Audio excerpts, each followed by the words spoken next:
NAIMOS task force during major anti-Galamsey operation at Dominase in Nzema East Municipality in the Western region will engage NAIMOS for more. Also coming up, after nearly 2 months of recess, Parliament returns amid pressure to resolve appointments committee chaos and address extradition case of Asante Akyem North MP detained in the Netherlands. We're live in the House of Legislature. Also this afternoon, the Court of Appeal overturns the Bank of Ghana's decision to revoke the license of GN Savings and Loans Company Limited. The ruling also sets aside an earlier Accra High Court judgment that upheld the central bank's controversial action during the banking sector cleanup. This afternoon, an Accra High Court has granted bail to Bono Regional Chairman of the NPP after spending approximately 9 days in BNI custody. That at least justice has been served, and we have been very consistent from day one. That is a case of misdemeanor. We have details as the opposition party announces plans to petition the Chief Justice on Friday over the alleged misconduct of the Circuit Court 9 judge who remanded Abroyan DC. The Pulse is always brought to you by Detained Cough Expectorant, Detained, breathe easy, feel better. My name is Fostina Sarfo. I'll be back after this quick turn. Please stay with me.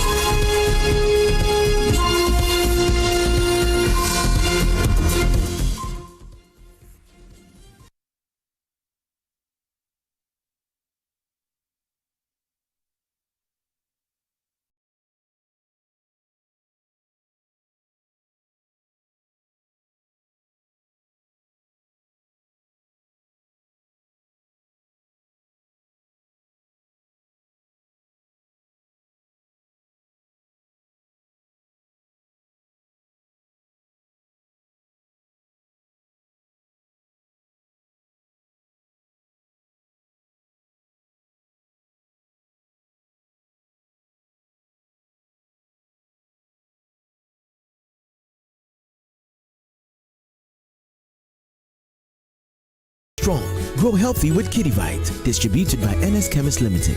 This advertisement has been vetted and approved by the FDA. Hi, now let me share my wildlife experience with you at Safari Valley Eco Park.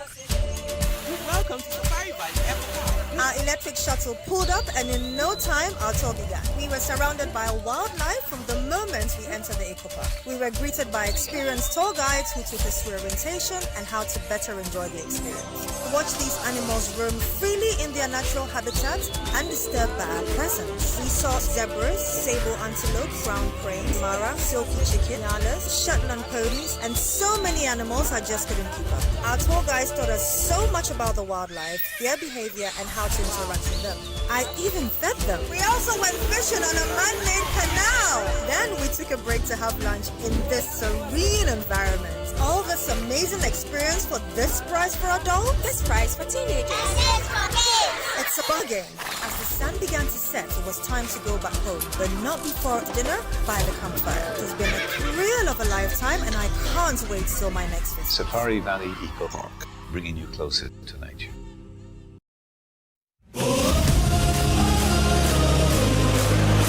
From Africa to football's biggest stage, you are invited to be a part of it.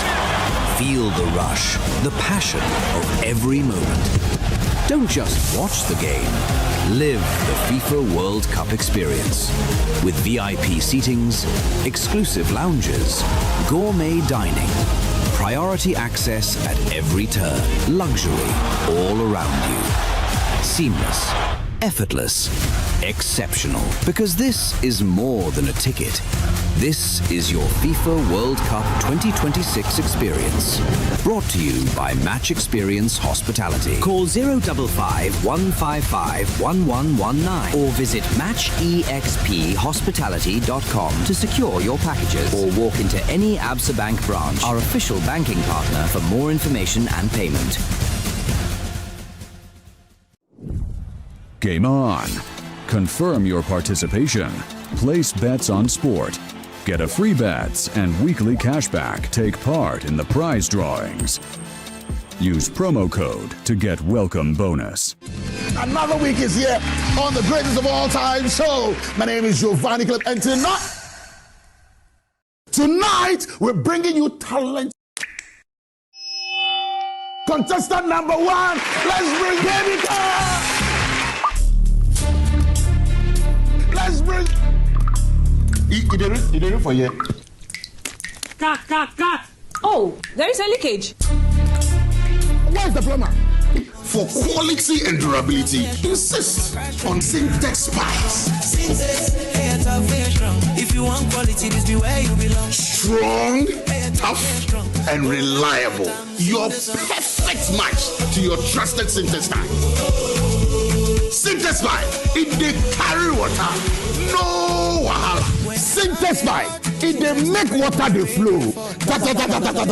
Syntex, and you're strong, and you're tough. The battle line has been drawn and history is calling. 2 giants, 1 trophy. Will this be Arsenal's first ever Champions League trophy? Or is PSG lifting it again for the 2nd time in a row? Join your number 1 entertainment radio station, Hits 103.9 FM, at the Aviation Social Center as we watch Arsenal versus PSG battle on a giant screen. Ghana, get ready for the Hits FM Rep Your Jersey 2026. This year, we've ramped up the excitement with sports quiz, soccer tournament, the Champions League anthem competition, esports, JAMA, and more. All roads lead to the Aviation Social Center. Swag up your jerseys. Wear your football club jersey proudly. And let's all meet at the Aviation Social Center from 10 a.m. to late. Mark the date, Saturday, 30th May 2026. And get ready for lots of fun with friends and family. Entertainment with your favorite Hits FM personalities. Music with a Hits FM DJ squad. And amazing prizes to be won from 10 a.m. to the climax of the UEFA Champions League finale match in grand style. The Hits FM Rep Your Jersey 2026 is powered by Joy Sports with support from Joy Prime, Joy News, Joy FM, and My Journal Online, and proudly sponsored by TCL, Inspire Greatness, Star Oil, still quality and affordable fuel for all. Soccer Bet, your best bet for sports betting. Didi Shito, Efiedienye, Heineken, share the passion. Twisco chocolate food drink, power your dream. Ashesi University, educating the next generation of ethical and entrepreneurial leadership for Africa. Ayuda, Ghana's number 1 services app. Abaco Services, baby. Franco Trading Enterprise. Still phone Papa Pavi. Day by day men. Strong and refined. The skincare you deserve. Heritage Christian University. Educating compassionate entrepreneurial leaders. Citizen Sports Mall. Level up your game. Aqua.natural mineral water. Obenum Manum Bium. DSTV. Feel every moment. The Hits FM Rep Your Jersey 2026.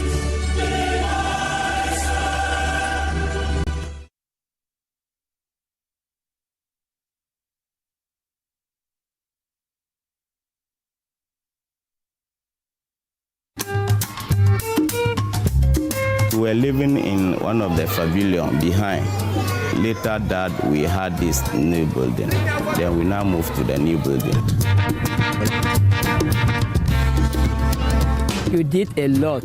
They have come here and asked us, and they have continued our 6-unit classroom building. A lot has changed. After documentary, we had 60 tables and chairs, then a 10-bedroom teacher accommodation. We have never been fair to these young children. The children are suffering. We applied for school feeding, which will have also helped to increase the enrollment. The impact has been great in terms of enhancing duty bearer responsiveness, in terms of responding to the infrastructure needs, in terms of teacher availability. We are seeing that there's progress.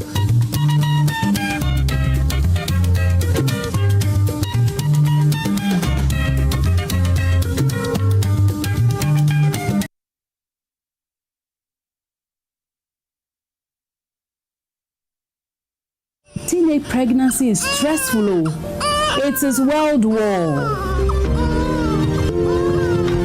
Dreams are paused, futures rewritten, and childhood replaced with the heavy responsibility of raising a life. They impregnated her, and at the end of the day, when she came, she was HIV positive. This is not just a story of motherhood, it's a cautionary tale. Your friends will laugh at you at that time because nobody expects you to get pregnant at that time. You get that reactions from the nurses when you go to the antenatal. Some of you would go like a krakatiwa. Too young to mother on Joy News.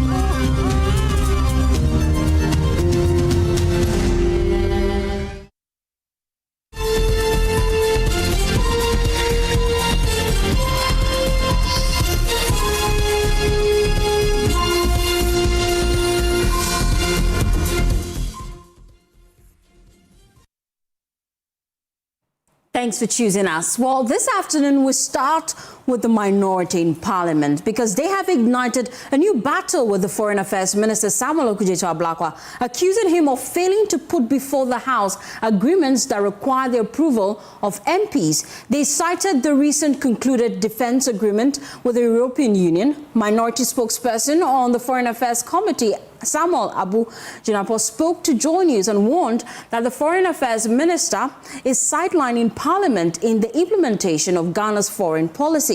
Listen. The foreign relations front as well, we will have to deploy all the tools available within the circumstances to ensure that the Minister for Foreign Affairs answers to Parliament a lot more. There seems to be a gulf between Parliament and the conduct of the foreign policy of our country. Many a times, major decisions are made which, pursuant to Article 75 of our Constitution, require parliamentary ratification. Parliament is not even informed, let alone ratification being sought for. I cite, for example, the security cooperation between Ghana, or let me say the alleged security cooperation between Ghana and the European Union.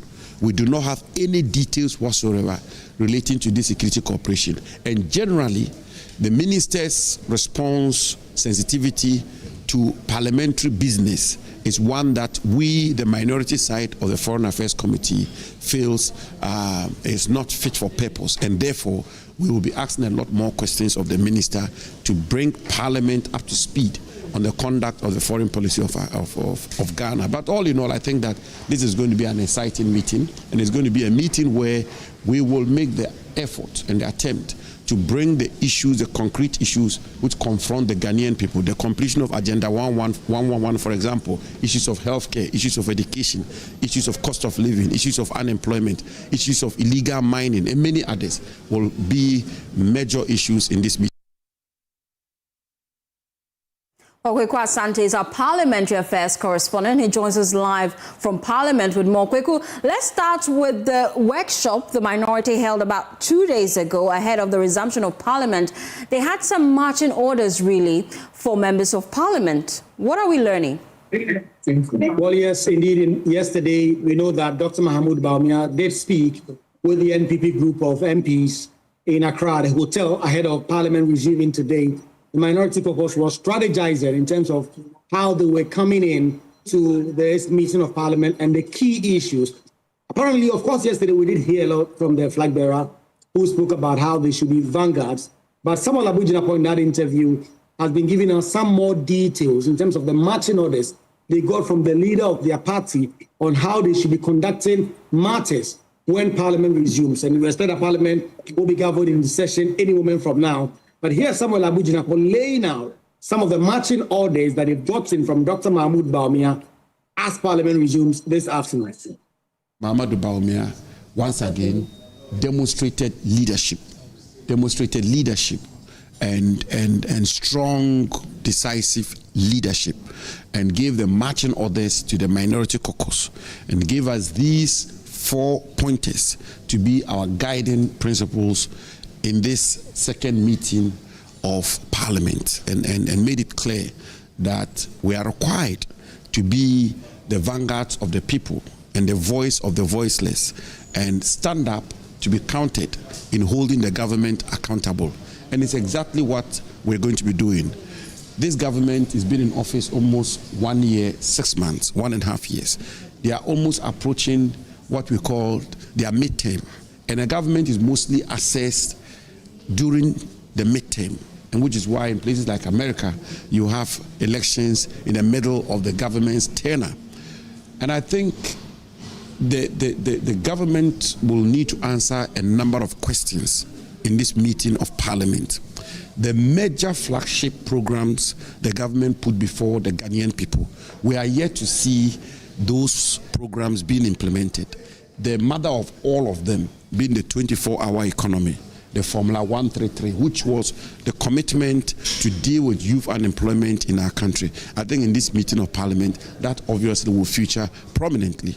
You recall that the president himself as candidate committed firmly and even placed his hand on his chest, on his heart, in a sacred commitment and promise to those who lost their money in the financial sector cleanup, which the SWAL government was doing something about it already, where he said everybody will be paid within 1 year. I think these matters will come up strongly on the floor of Parliament. And many other matters, particularly as they relate to cost of living and unemployment. I think these are the two biggest twin issues confronting the Ghanaian people today.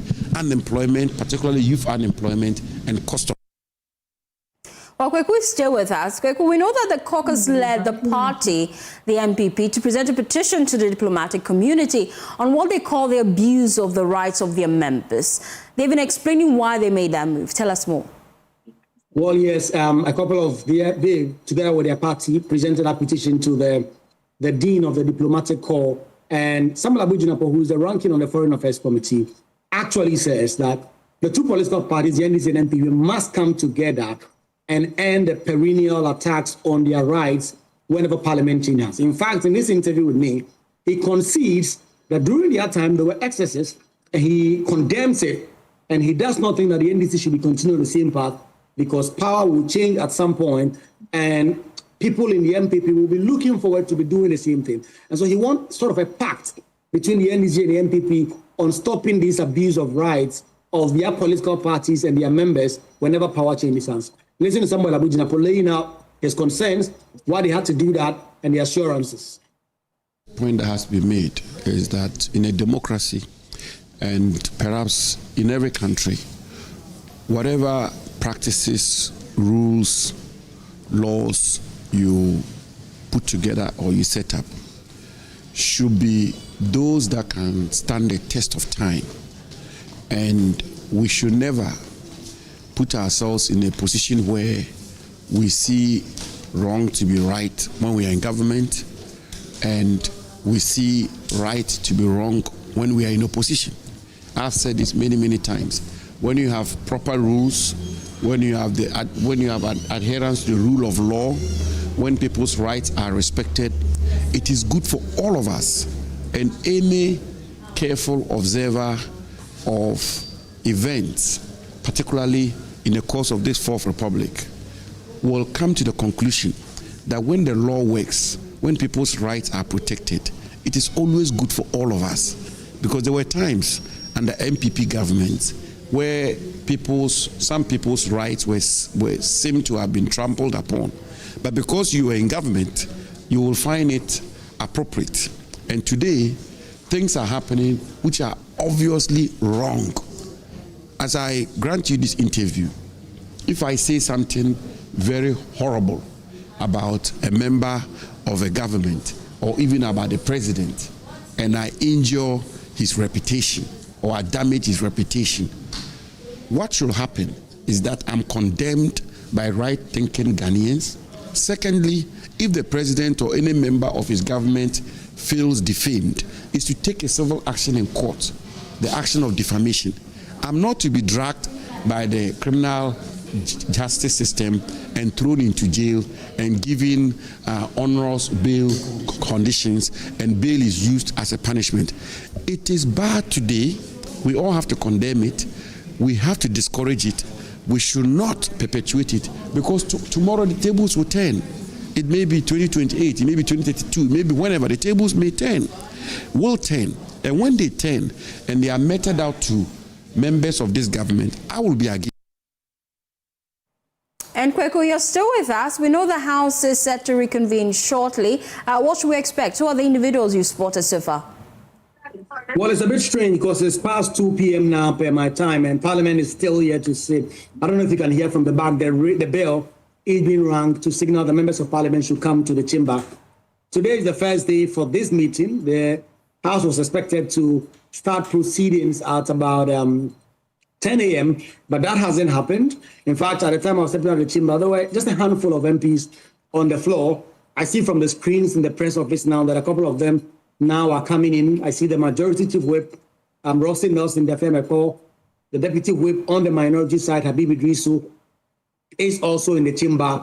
I see Patrick Boama, a couple of them already in there, but still not even up to 50.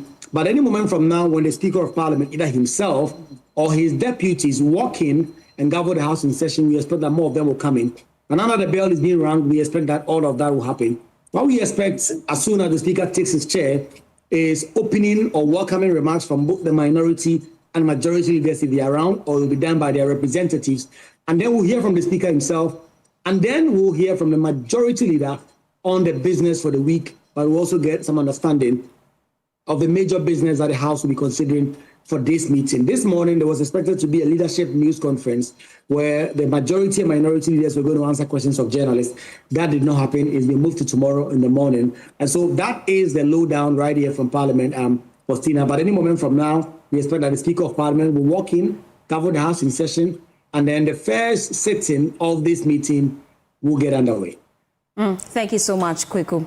Well, we'll be back at Parliament once the House reconvenes and they start sitting. Well, away from that, for nearly 2 years, over 1,000 mine workers at Bogosu in Prestia lived without the salaries they had depended on for years. After operations came to a halt, some struggled to pay school fees and feed their families. Now, with Help Goldfields Limited resuming operations and recalling workers, many households are beginning to find relief. There is more in the following report. For nearly 2 years, the machines at this mining concession went silent. The mine that had sustained thousands of families in Bogosu Prestia stopped working, and for many workers, survival became a daily struggle. Today, the sounds are returning. Heavy equipment is moving again. Gold is being mined. But behind this revival are families who endured some of the most difficult years of their lives. Francis Kofi has spent years working at the Bogosu Prestia mine. When operations grounded to a halt under the previous operator, he suddenly found himself without work and without income. Me small me banana first morning school Univers no them coach school fees within January so February na akwadan ske bia anyemo union paying for ya bi na mkosu tia na that time o kapia bosama 3,000 na mko hwe bi soro meden ko ntine nyoma mi de na nyoma mi yadan on easy mam. The shutdown of the mine rippled through nearly every corner of Bogosu and Prestia. Inokobina knows the reality all too well. Mre record down no battery na in fact o pesika kwa koteduane amankwara kwa enye easy. Ahochire by na American lad be yentumi ntua ebinum kra yerenom agya won ekomsi hapa oton ade ayento because workers ni na bia enwo chire no until say hit for buy a ahoto sha say eba. Hold on on your Emmanuel Anoche Asante has 6 children depending on him. For 20 years, he had relied on the mine for his livelihood. Then suddenly, there was nothing. No, you don't have money. You used to earn something at the end of the month for all these years, and now for 2 years you are not receiving anything. It will be difficult. If even you've saved some amount, you have to spend it. And then spending 2 years without getting anything, it's also something. So you can imagine how life will be at that time. But gradually, the mine is showing signs of life again. After If Goldfields Limited took over operations, many workers were recalled, repair works intensified, and mining activities resumed. For many families, it means the return of regular income after nearly 2 years of uncertainty.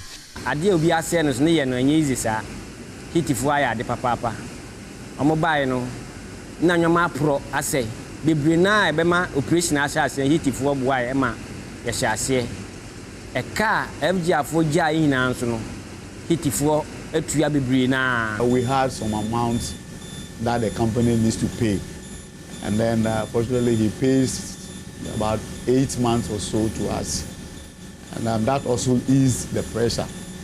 Behind him there, I made the heat in it. Why the me? I mean, I don't know. You can see life coming back into the towns. You can see people moving in. Now, food vendors are selling more food. You can see more food vending stands coming up because contractors are in, working with Heat Goldfields, staying in towns, renting their houses. You can see that, yes, what was missing is back. For nearly 2 years, workers like Francis, Emmanuel, and Enoch lived without salaries that they had depended on for years. Today, they are back at work, bringing relief to their families and renewed activity to Bogoso and Prestia. To other stories now, members of the Peaceful Settlers Association are accusing the Akyem Municipal Assembly of attempting to unlawfully evict them from land they claim legally belongs to them. The settlers say they are living under constant fear of demolition threats despite an ongoing court process. However, the Akyem branch of the Ghana Private Road Transport Union says the intended eviction by the Assembly is being carried out on its behalf. There is more in this report by Kwame Yanka.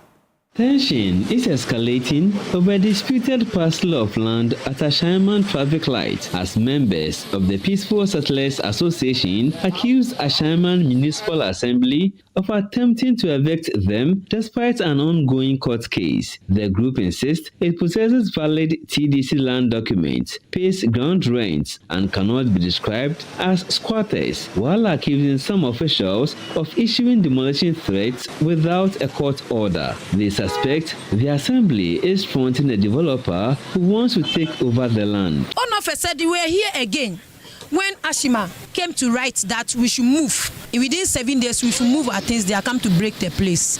When we went to him, they said the station, people also bring their documents. And we said, okay, no problem. If they bring their documents, we also have our documents with you. So can you please go to TDC and check again to see if they've won the case already, or the court give them a permit to come and give it to you people for us to place here. Nobody give us any letter. President Mama Yepaucho, Assembly Pacho, give us years. We need your help in this issue. I want Ashma to suspend the demolition exercise so that when the court finish with the case, then I think we know what to do. You want to sell this land. You see, poor people, we are here making with job, so that we get something to eat. You are coming to sack us like that. Where are we going? That DC, where did he have to give us before he want to sell it? They want money because when they come to power, they just want to destroy everything. When they get money, when they don't get, they want to destroy and get their money. Since the case is at court, we all agree that you should allow the court to settle the case. They don't have right to come and then write that we should move. Where are we going? Where are we going? We are all Ghanaians and we are selling our things. We are paying everything to ASMA. As we are here, we are paying ground rent. Everything, every year.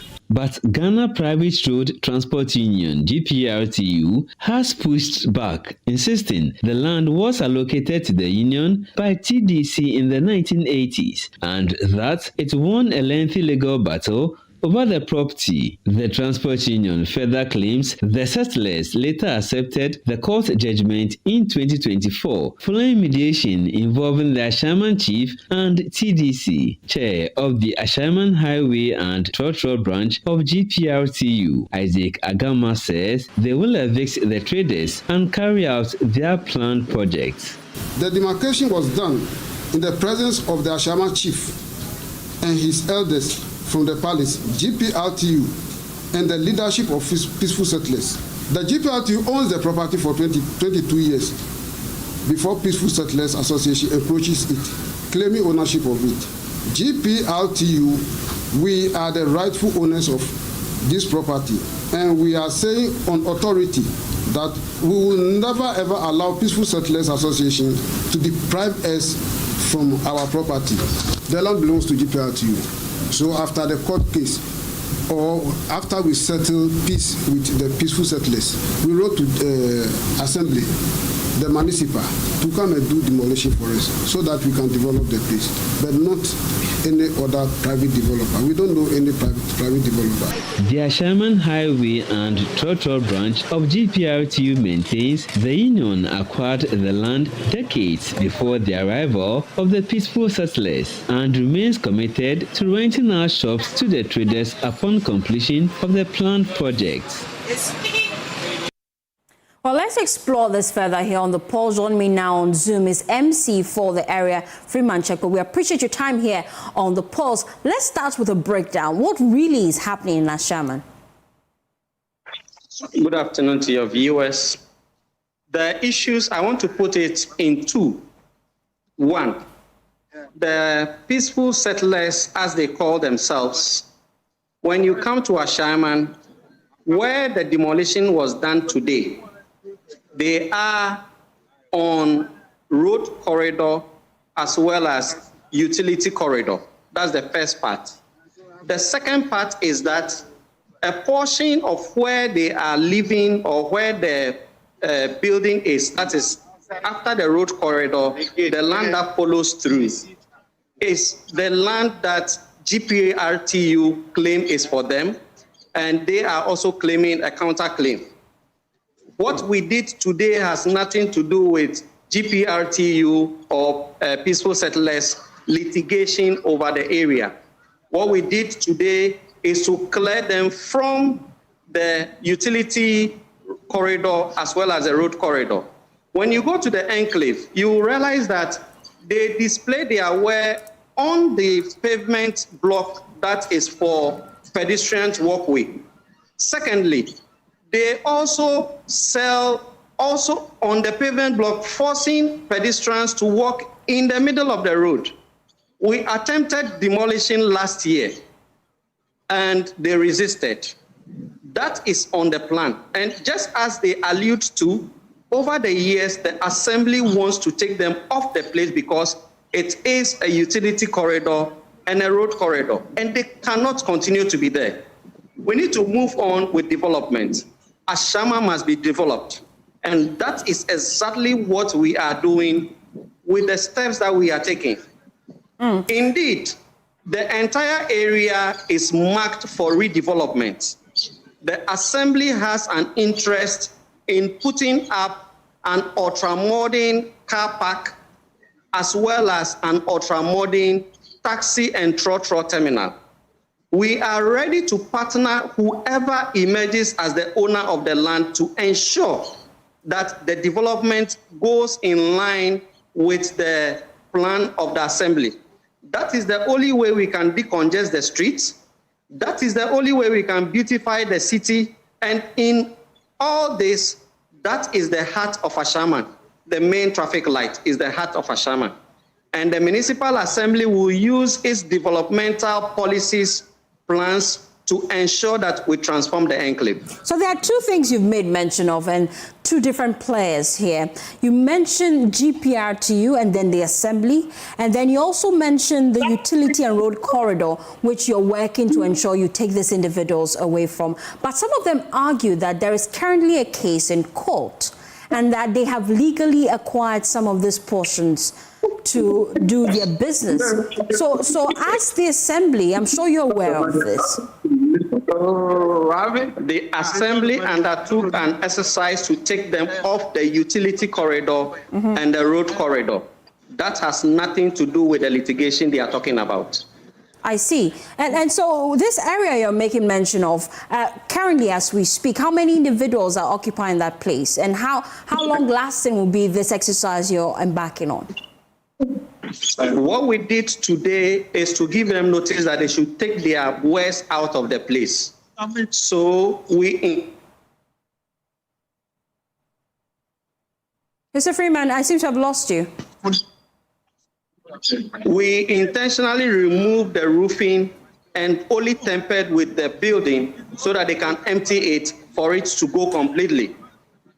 That is what we did today. And it is a notice to them that we really intend claiming the road corridor and the utility corridor for the onward transformation of the municipality. But these individuals have been there for months. Why is the Assembly acting now? I want to say that for the GPRTU peaceful settlers, their issue about their land, they can continue litigating. We have nothing to do about that. For the road corridor, I am insisting we will ensure that they don't remain there. So for the road and utility corridor, which you're embarking on this exercise, we're wondering why it took you so long to evict them. We attempted, they resisted. We went, we remobilized and came back. That is what we have done. And what's the long-term plan? Because usually when exercises like this conducted by the Assembly, you end up leaving the place and then these settlers come back to sell their wares. So what's the long-term plan really? The long-term plan is we are expecting that they will remove their wares today. By tomorrow, we will level the place and cut off the place so that they never return back. And when we cut it off, we are cutting it off up to where the utility corridor and the road corridor ends.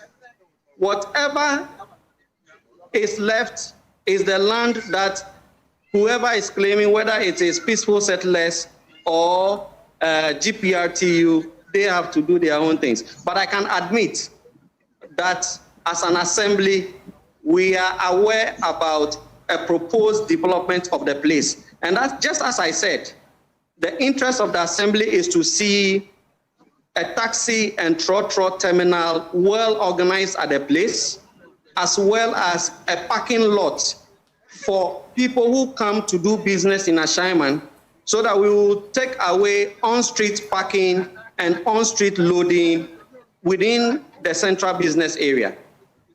And this proposed development, who is pushing it? The Assembly, GPRTU? The development, because the land is not for the Assembly, we cannot push it.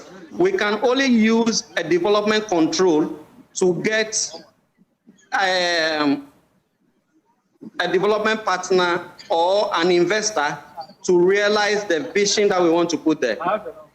And this investor has been approached already.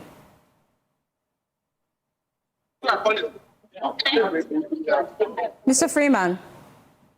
Say that again. Have you approached this investor? We've not approached any investor. The litigation is between the peaceful settlers and the GPRTU. It is GPRTU that has brought a drawing so far.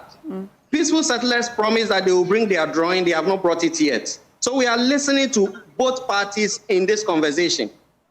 So you can only act after the case in court is actually decided upon. Is that the case? Certainly. However, the Ashaiman development cannot continue to wait for so many years. So we will pray that an end is brought to this litigation. Thank you so much, Mr. Freeman, for your time here on The Pulse. Well, away from that, an inspection by the Environmental Protection Authority at an illegal mining site in the Nzema East Municipality of the Western Region has uncovered extensive environmental destruction to wetlands and a tributary of the Akobra River. Well, EPA says operators at the site ignored directives to halt operations despite lacking environmental permits. One suspect has since been arrested as authorities move to evacuate the individuals there, as well as evacuate the equipment used in the area. Natalia Kwanzaa has more in the following report. No, what will you see on the gallons on the side? I don't get it. The gallons were, according to you, the gallons were here since yesterday. Okay. It's been raining since yesterday, even this morning. You are expecting to see splashes of mud on the gallon. So does it mean when there is no mud, then it is new? When there is no mud, it means that the gallons were brought in after the rains. Questions over whether mining activities had truly stopped dominates discussions during a return visit by officials of the Environmental Protection Agency to this illegal mining site at Adrikazo in the Nzema East Municipality. Our team came here yesterday and found this operation which was illegal, and they were directed to cease all mining and processing activities. We followed up today to come and have a look and also find out whether they complied to the directive that was given to them. Unfortunately, when we go here today, it looks as if some work was ongoing, but then the workers absconded when they realized the team was coming. Across the area, the impact of the mining activities is visible. Destroyed vegetation, muddy pits, and polluted wetlands now dominate portions of the landscape. What you are seeing behind me is a typical effect of illegal mining. What they are doing, they are washing the load bearer or the material that contains the gold and using gravity separation to take the gold and discharge the effluent which contains the sediments into the wetlands you see behind me. From their setup, they don't have any system that would ensure recirculation of the processed water. So they take the fresh water from a tributary of Ankobra, which is nearby, use it to do the washing, and discharge the wastewater directly into the wetlands. The EPA says one suspect, Abeka-Gogo, who identified himself as the PRO of the company, has been arrested. We've caused the arrest of one man by name Abeka-Gogo. He said he's a PRO for the company. The company he mentioned is Detained, and EPA don't have records of that company. So purely it's an illegal operation. According to him, they've been here for the past 4 months and they've been operating without the permit. So we are trying to make arrangements together with NAIMOS to come and evacuate all the equipment from here. Yes. Meanwhile, the authority says prosecutionary action will be pursued against persons found culpable. In Athalia Kwansai Joy News, Adrikazo.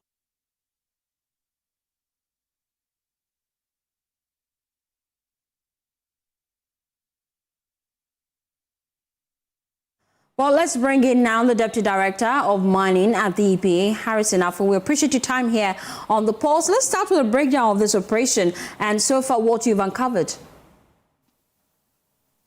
Hi, Fostina. Good afternoon to you and your listeners. Good afternoon. Currently, we are still on a nationwide enforcement drive within the mining sector. As you reported yesterday, we handed over the suspect to the secondary regional police headquarters. Okay. He was kept overnight. The police indicated that they are going to make arrangement for him to go to court on Friday. Okay, if you can speak louder for me, I'm struggling to hear you. So what I said is we handed over the suspect yesterday to the secondary regional police headquarters. According to the police, they are making arrangements that in court on Friday. But yesterday, you kept in police custody. Based on what you're finding on the ground, we're learning from you that these illegal miners are now invading wetlands. How widespread is it in the western region? In the Nzema East area, the wetland issue is highly widespread because they have a lot of wetlands in that area, and so instead of they going to do the dredging within the river bottom, they are now dredging the wetland, also discharging the wastewater of the tailing, the wetland areas. It's highly wide, that area. And we're learning from you that even when you went to the site, they ignored your directives to halt operations. And this, you tell us that they even lack permits, environmental permits to operate. What else did you find on the ground? So this is a typical of illegal mining operation because they seem not to obey any rules. That is why they are mining illegally. So when you go and you don't really enforce the law, they think it's one of those usual operations. So you leave the site, then they come back to do their work.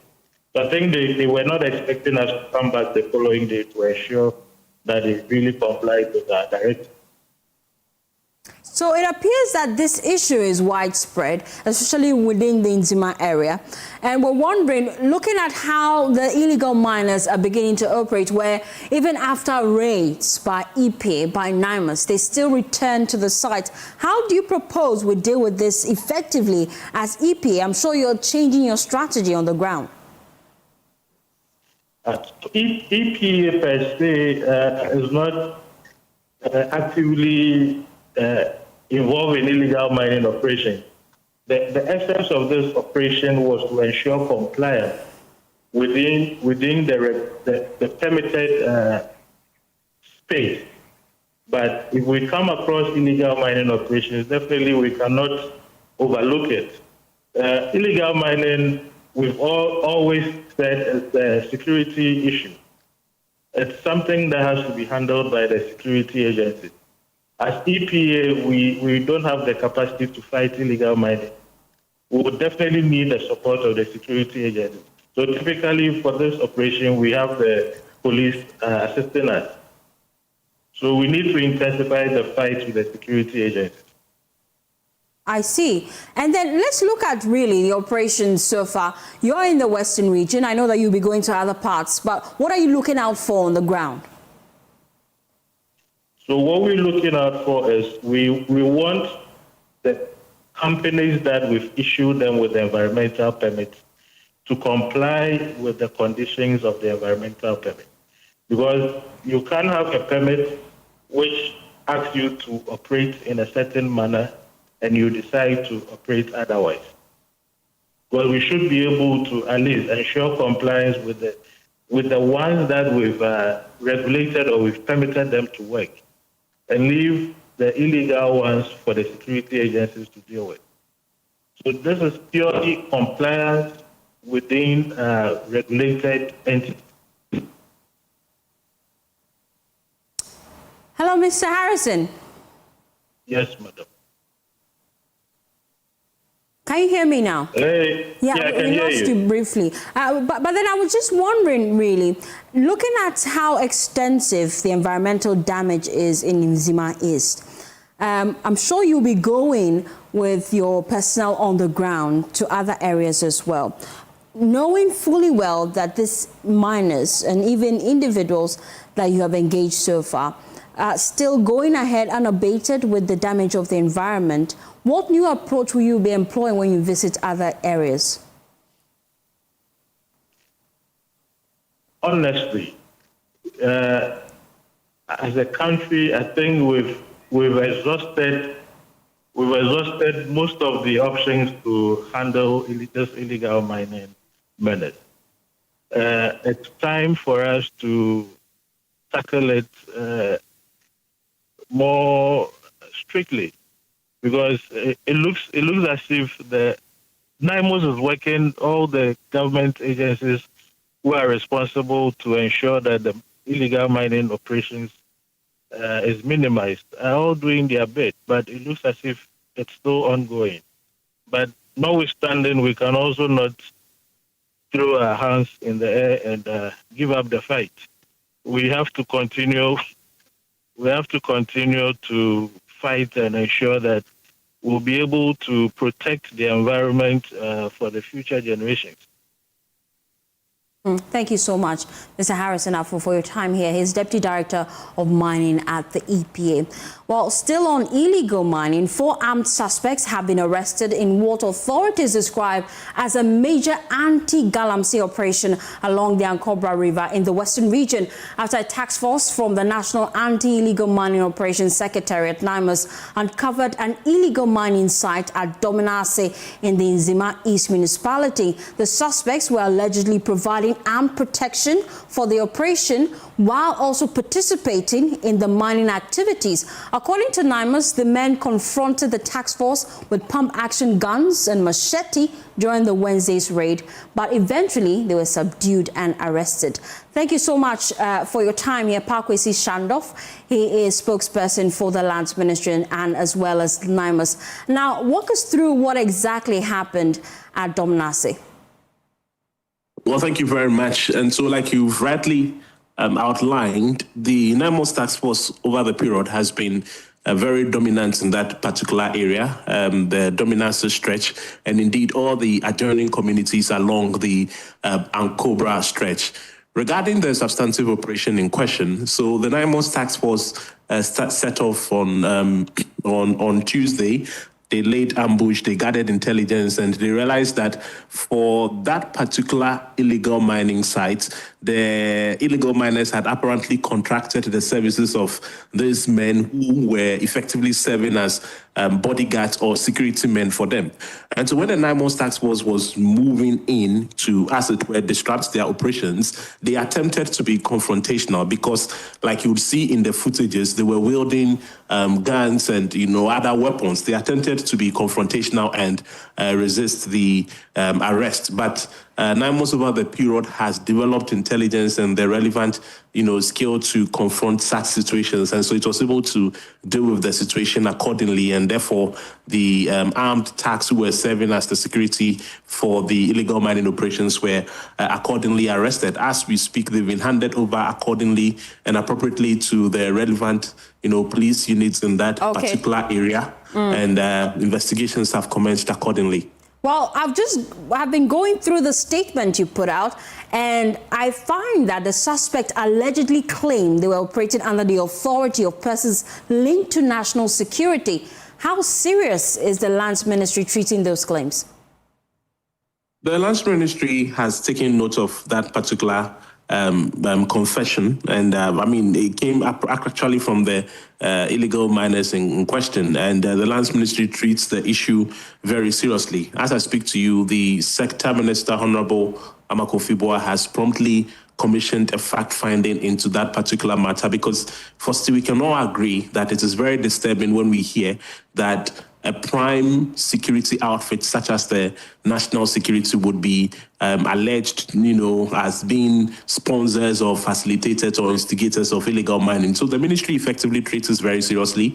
Investigations have commenced accordingly, and very soon would bring closure on that particular matter, because the truth of the matter is that this is not the first time NAIMOS is speaking that kind of allegation. Repeatedly, anytime NAIMOS goes on operations in that particular part of the country, these allegations come up. And so investigations, the minister has commissioned investigations accordingly and will get to the bottom of it. If indeed it is true, whoever is involved would be dealt with accordingly with recourse to the law. But initially, have you at least verified if these names mentioned by these illegal miners are actually working with national security? Well, so we took notice of it. Having taken notice of it, the next thing is for you to authenticate the veracity or otherwise. But like I indicated, this is not the first time that particular allegation has come up.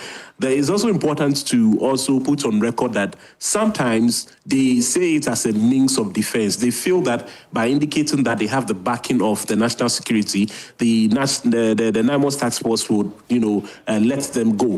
They think that, yes, by saying we are working with national security, they'll be free. But it doesn't work, that way. There are also times where upon interrogation and further probing, we realize that all of those claims are false. But the only way to determine whether it is false or there's an iota of truth in it is to commence appropriate investigations into it. And that is what the sector minister has commissioned accordingly. And certainly you must be concerned because there are possible hints that you're getting from this, that there's a collusion between illegal miners and some security operatives. And this is undermining your fight against illegal mining, is it not?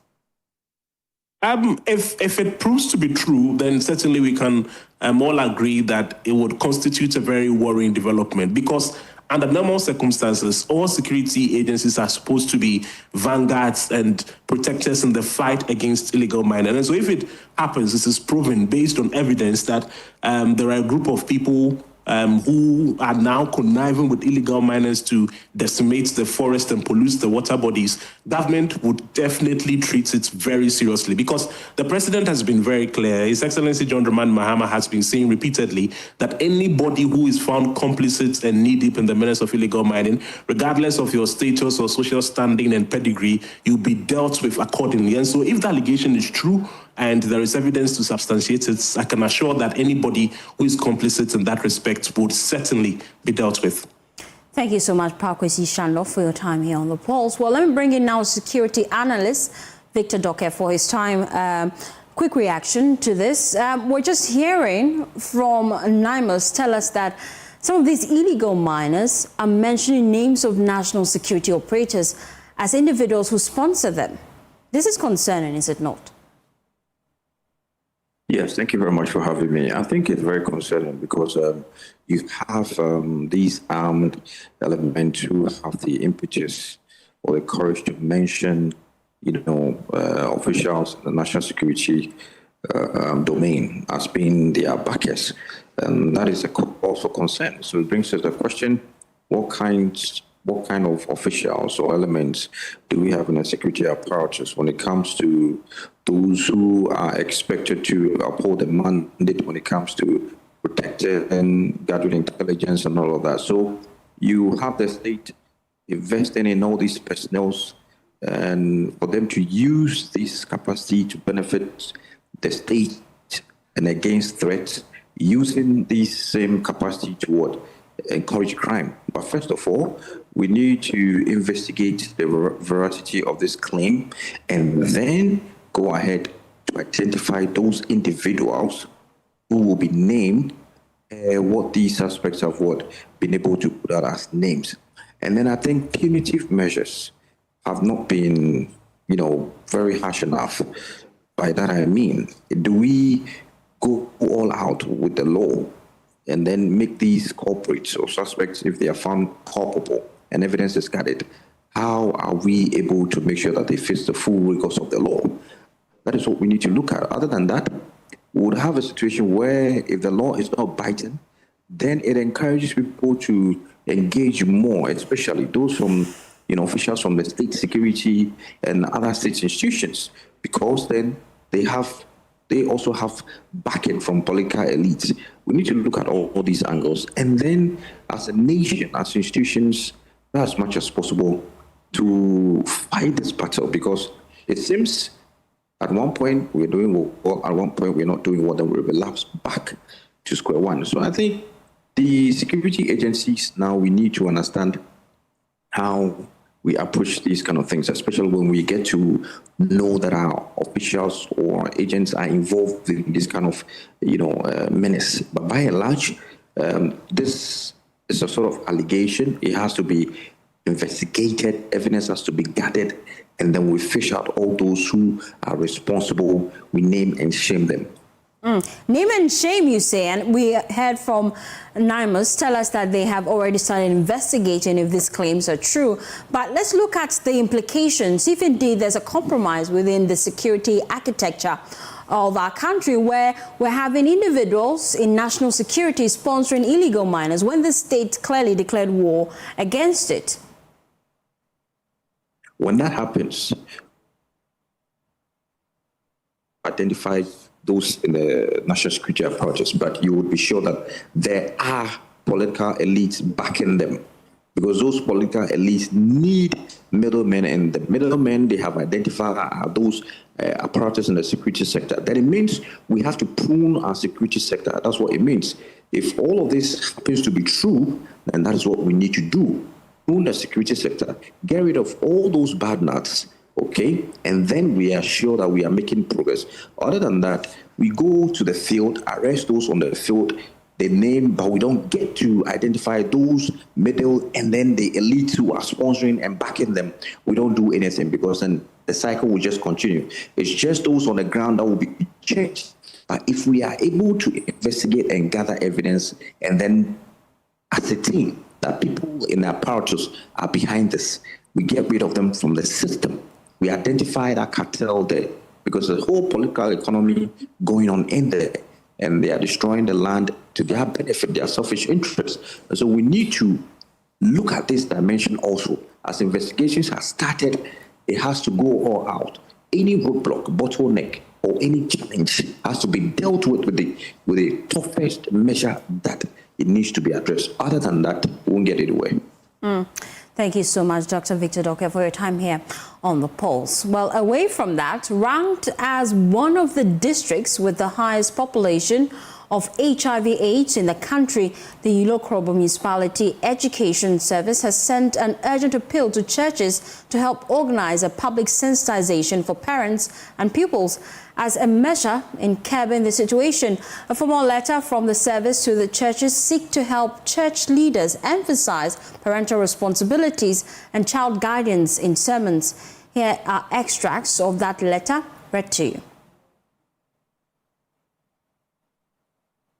Of the Local Council of Churches, Somanya, and signed by the Municipal Director of Education, John Kesi, the request is for a cooperation from church leaders to allow a 10-minute public sensitization in their churches. It goes on to say the sensitization is meant to focus on community issues affecting school children, including sexual misconduct during school hours, substance abuse, including lower primary learners, rising cases of family planning among primary school girls, and lack of father guidance, that's parental oversight. The letter says this will help church leaders emphasize parental responsibilities and child guidance in sermons. Well, we've been doing some digging here at Joy News, and a member of our research desk, Jason Day, joins me in the studio as we look at what exactly is happening at Ilokrobo Municipality. Paint a picture for me, really. How many people are living with the virus in that municipality? Well, it's important to also know that this data is not really from us. We've been digging the data from the Ghana AIDS Commission. And then their latest, most recent data that we could find states that there are 4,098 people living with the virus, and this includes of children and adults all together, all living with the municipality. Yes, in that particular district, the municipality. 4,098, and that makes them 9th out of 261 districts in the country. There are other districts with more cases? Yes. So what the Ghana AIDS Commission did was they went into the district to try to find out who is living with the virus, and then they counted everybody there, and then they ranked them.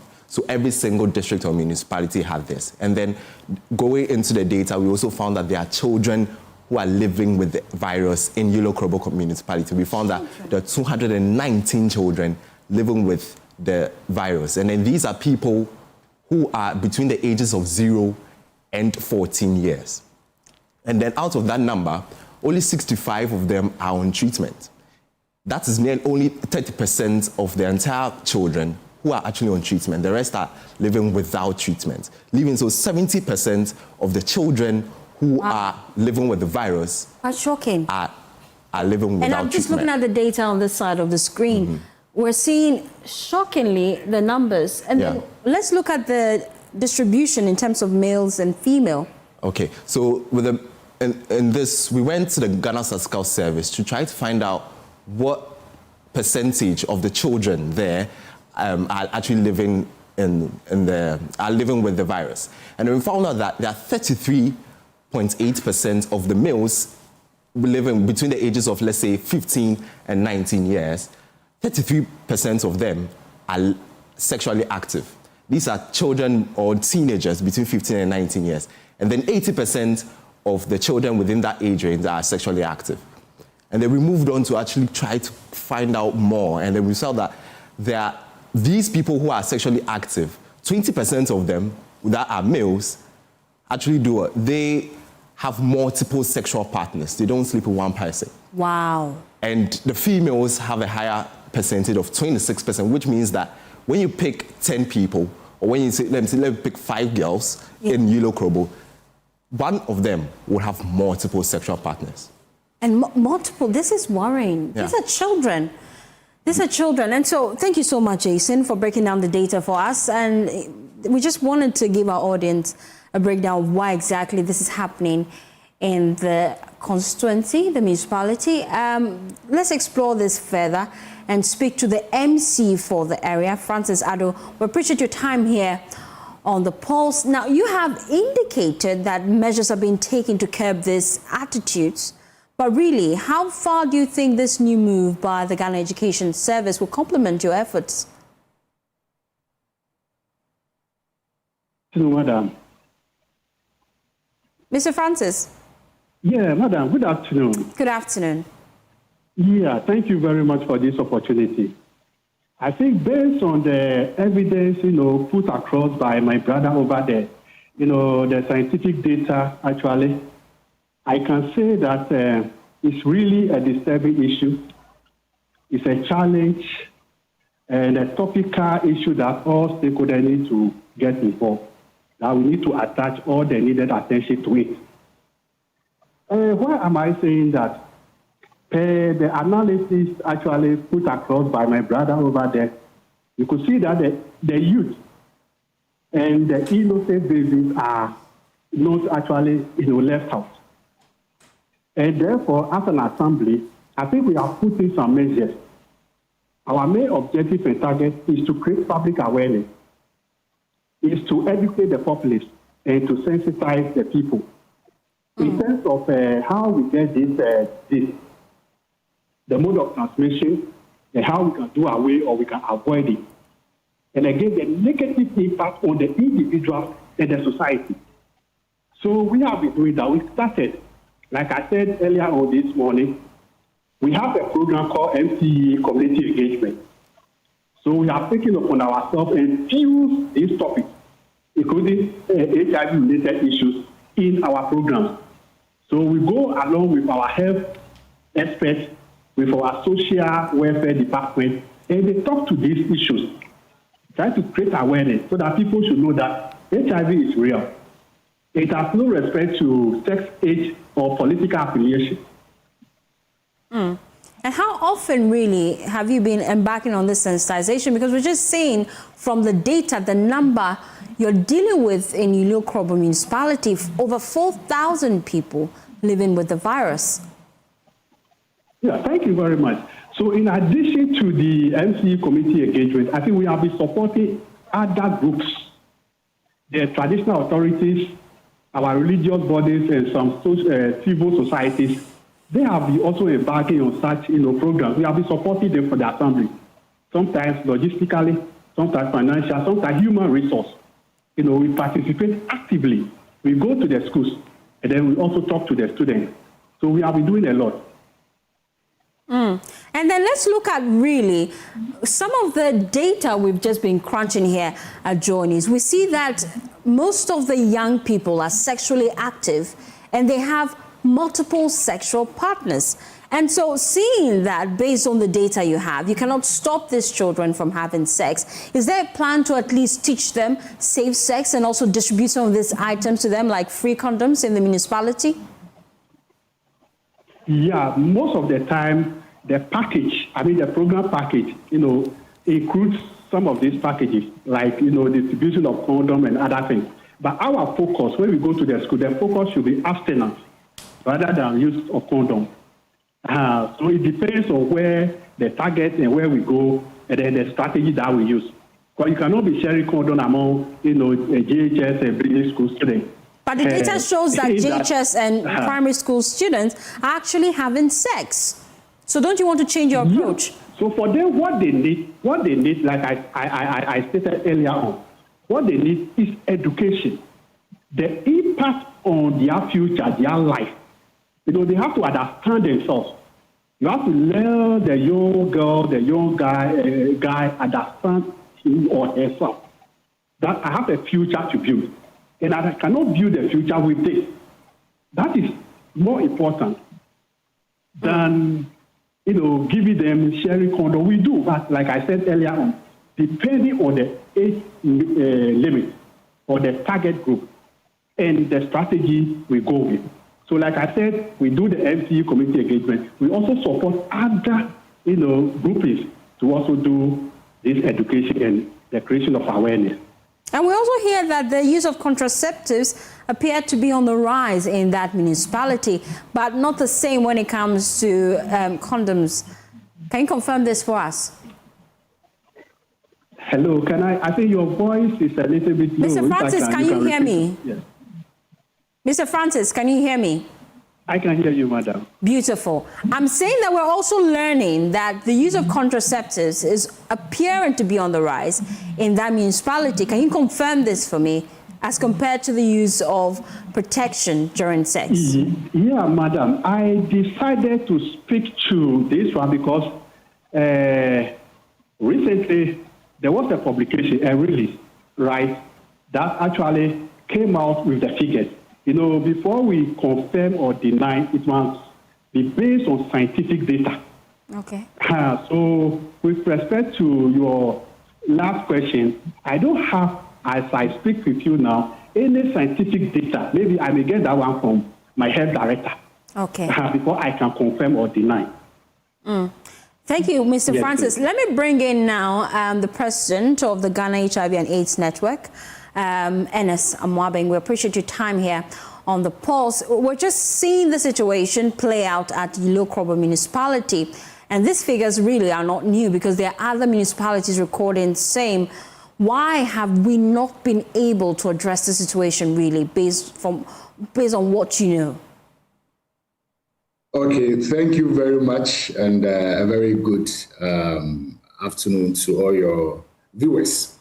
The situation in the Ilokrobo area is even more serious than you have painted, because you know, we have two districts, the upper Maniakrobo and the lower Maniakrobo. When you combine the two, the people living with HIV in the district is in excess of 8,000.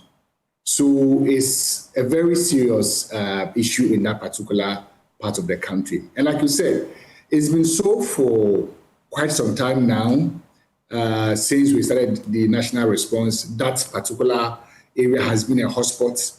And unfortunately, as a country, we've not been able to design interventions that will help us to deal drastically with the situation in that particular area and some other areas across the country. So, well, I would say that the dwindling financial resources for the execution of the national response is partly to blame for this. Because when was the last time you heard any adverts on TV or radio concerning HIV and AIDS like we used to do some 10, 15 years ago? Now the campaign has died down, and it's because we don't have resources to execute this campaign. So it's partly accounting for the reason why we still have this situation on our hands. And resources, you say, is the major concern. But how then do you propose we deal with it and increase sensitization, especially in rural areas where we're recording more numbers now? Well, you know, you asked the MC a question which I'm sure he found very difficult to deal with, which is giving condoms to young people. It is a very thorny issue so far as our national response is concerned, because you know, the Ghana Education Service has a very strict policy that you cannot go to any of their schools and talk about condoms. They prefer that you talk about abstinence. But the challenge we're also seeing is that when the children leave the school and then they enter the community is not practicing abstinence. A lot of young people are engaging in sexual activities. And like the GES release itself said, you know, a lot of parental guidance is required in this, because some parents, because of lack of resources, are not able to take care of their children. And so some of these young children, especially the young girls, they have to fend for themselves. And some of them have to trade sex for their survival. And you know, that area is also a very hot area. If you look at Lower Maniakrobo, for example, it lies across our major corridor from Aplao to, you know, Elubu. Akuse, Bong, those areas, they are very, very hot spots. So some of the young girls move to those areas to sell. And whenever you have those commercial activities take place, you have all this high risk of sexual activity. So we need to actually design interventions that can deal with this. One of the most innovative interventions on the scene today is lenacapavir. Lenacapavir is an injection that one can take. It's an antiretroviral. One can take that, and it's a prophylaxis. One can take that, and it can protect you from getting infected with HIV. You take it once every 6 months. So, and is this available over the counter? Not yet in Ghana. Okay. It's quite expensive. But then starting from next year, Global Fund will be supporting us to experiment it in Ghana. At the moment, we have some limited quantities in the country, but we are hoping that government will intervene so that we can get a lot more of the lenacapavir. And so if we want to talk about condoms, then we can give these injections to the young people. Thank you so much, Mr. Ernest, for your time here on The Pulse. Well, still to come, an Accra High Court has granted bail to the Bono Regional Chairman of the NPP after spending approximately 9 days in BNI custody. We have details as the opposition party announces plans to petition the Chief Justice on Friday over the alleged misconduct of the Circuit Court judge who remanded Abronya DC. We'll get the reaction of the NDC on this matter here on The Pulse. Please stay with me.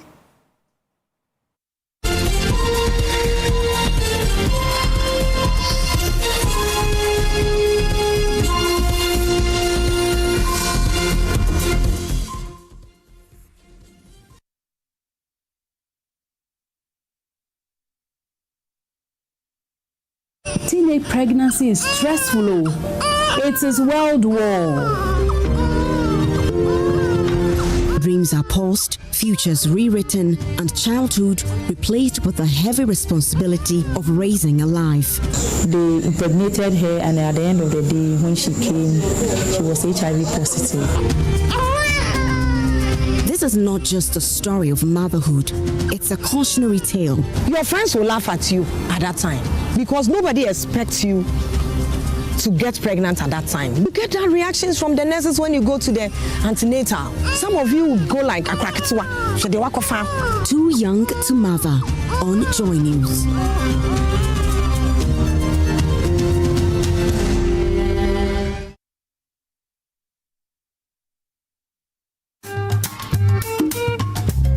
We were living in one of the pavilion behind. Later that we had this new building. Then we now moved to the new building. You did a lot. They have come here and asked us, and they have continued our 6-unit classroom building. A lot has changed. After documentary, we had 60 tables and chairs, then a 10-bedroom teacher accommodation. We have never been fair to these young children. The children are suffering. We applied for school feeding, which will have also helped to increase the enrollment. The impact has been great in terms of enhancing duty bearer responsiveness, in terms of responding to the infrastructure needs, in terms of teacher availability. We are seeing that there's progress.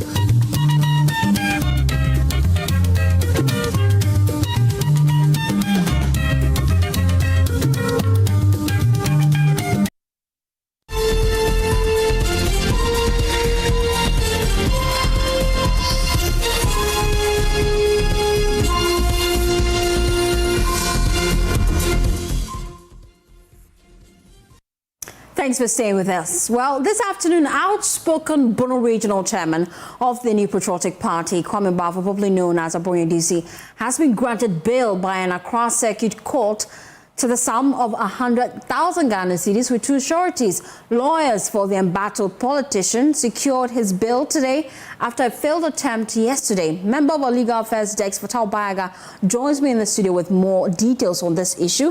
Also joining me in the studio is a key member of the NDC. He is Deputy Director of Elections and IT for the National Democratic Congress and acting CEO of the Ghana Investment Fund for Electronic Communications. We'll get into the NDC's reaction shortly. He's in the studio with me. But I'd like to start with Fatal because finally we know that Abroye NDC has been granted bail.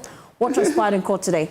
Absolutely. So firstly, the MPP came to court with so much conviction that they were going to get a bail application for Chairman Abroye, and they did exactly that. In fact, in court, one of the lawyers, Kojo Nkrumah, was on his feet, and he, advanced the argument that they were in court to get bail application for Chairman Wontumi. So immediately, Chairman Abroye DC, immediately he made that particular statement. I saw Deputy Attorney General Justice Rimsai, who was in court today for the prosecution, then said that they are not in court to oppose that particular motion advanced by the applicant. So immediately he made that. Then the trial judge, Halima Abdul Al-Lawal Bassett, then made her ruling on this particular matter.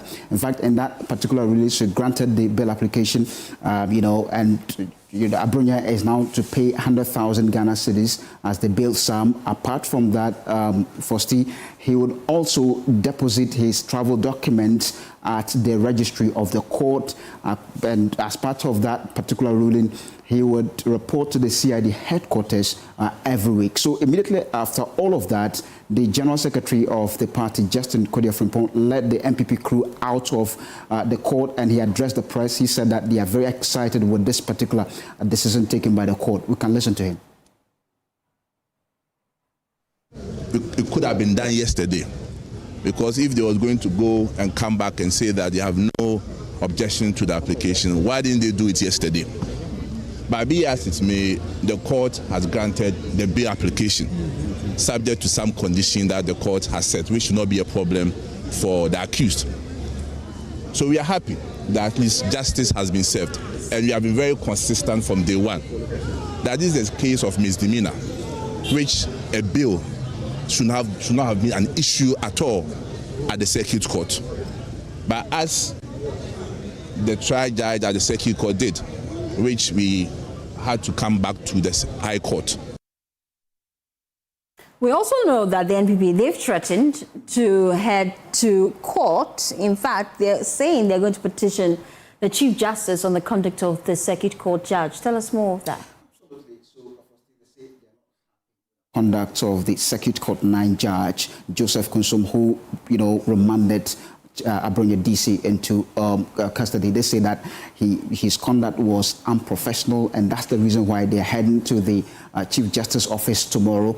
They don't want him to be part of the team, or they don't want him to be the judge presiding over this particular case, because they don't trust his judgment.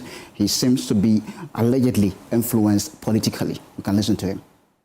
We find the conduct of the trial judge as unacceptable, to some extent a misconduct, and it's not something that we are going to just let go.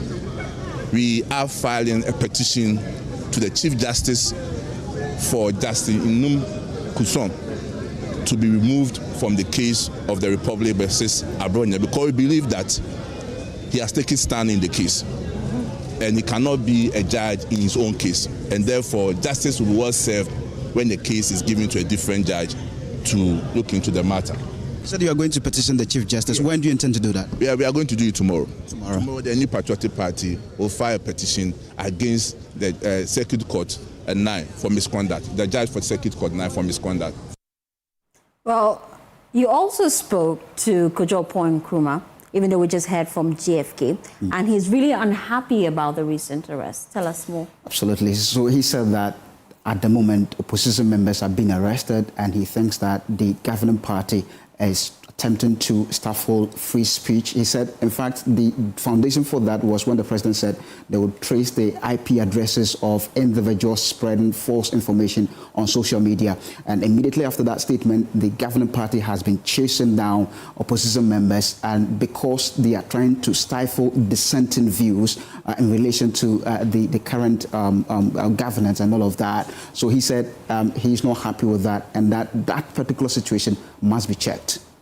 At a press conference, that they have the IP addresses of people, and that if people make comments that they consider as misinformation, they will use your IP addresses to come for you. I'm sure you recall that. Your reporters covered that press conference. That was the beginning. That was the signal that was given to the, security and justice system to use 207 and 208 as an instrument for the purposes of the executive, and that is what you are beginning to see, and that's what we are speaking against. Before I let you go, some of your communicators have made comments like, will make the government or the country ungovernable, among other things. Don't you think that that would raise political tension across the country, particularly among your supporters? What would you tell them in this regard? The tension is high already. I think yesterday you saw the Peace Council issue a statement that acknowledged that the tension is high. Why is the tension high? The tension is high because every well-meaning member of the Ghanaian society can see that the government of the day is using sections 207 and 208 to suppress dissenting views.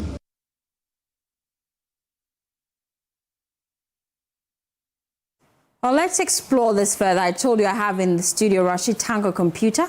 Also joining me on phone is Henry Nanabuachi. He's national organizer for the NPP. I'd like to start with Henry. I want to find out from you why exactly you're petitioning the Chief Justice. Thank you very much.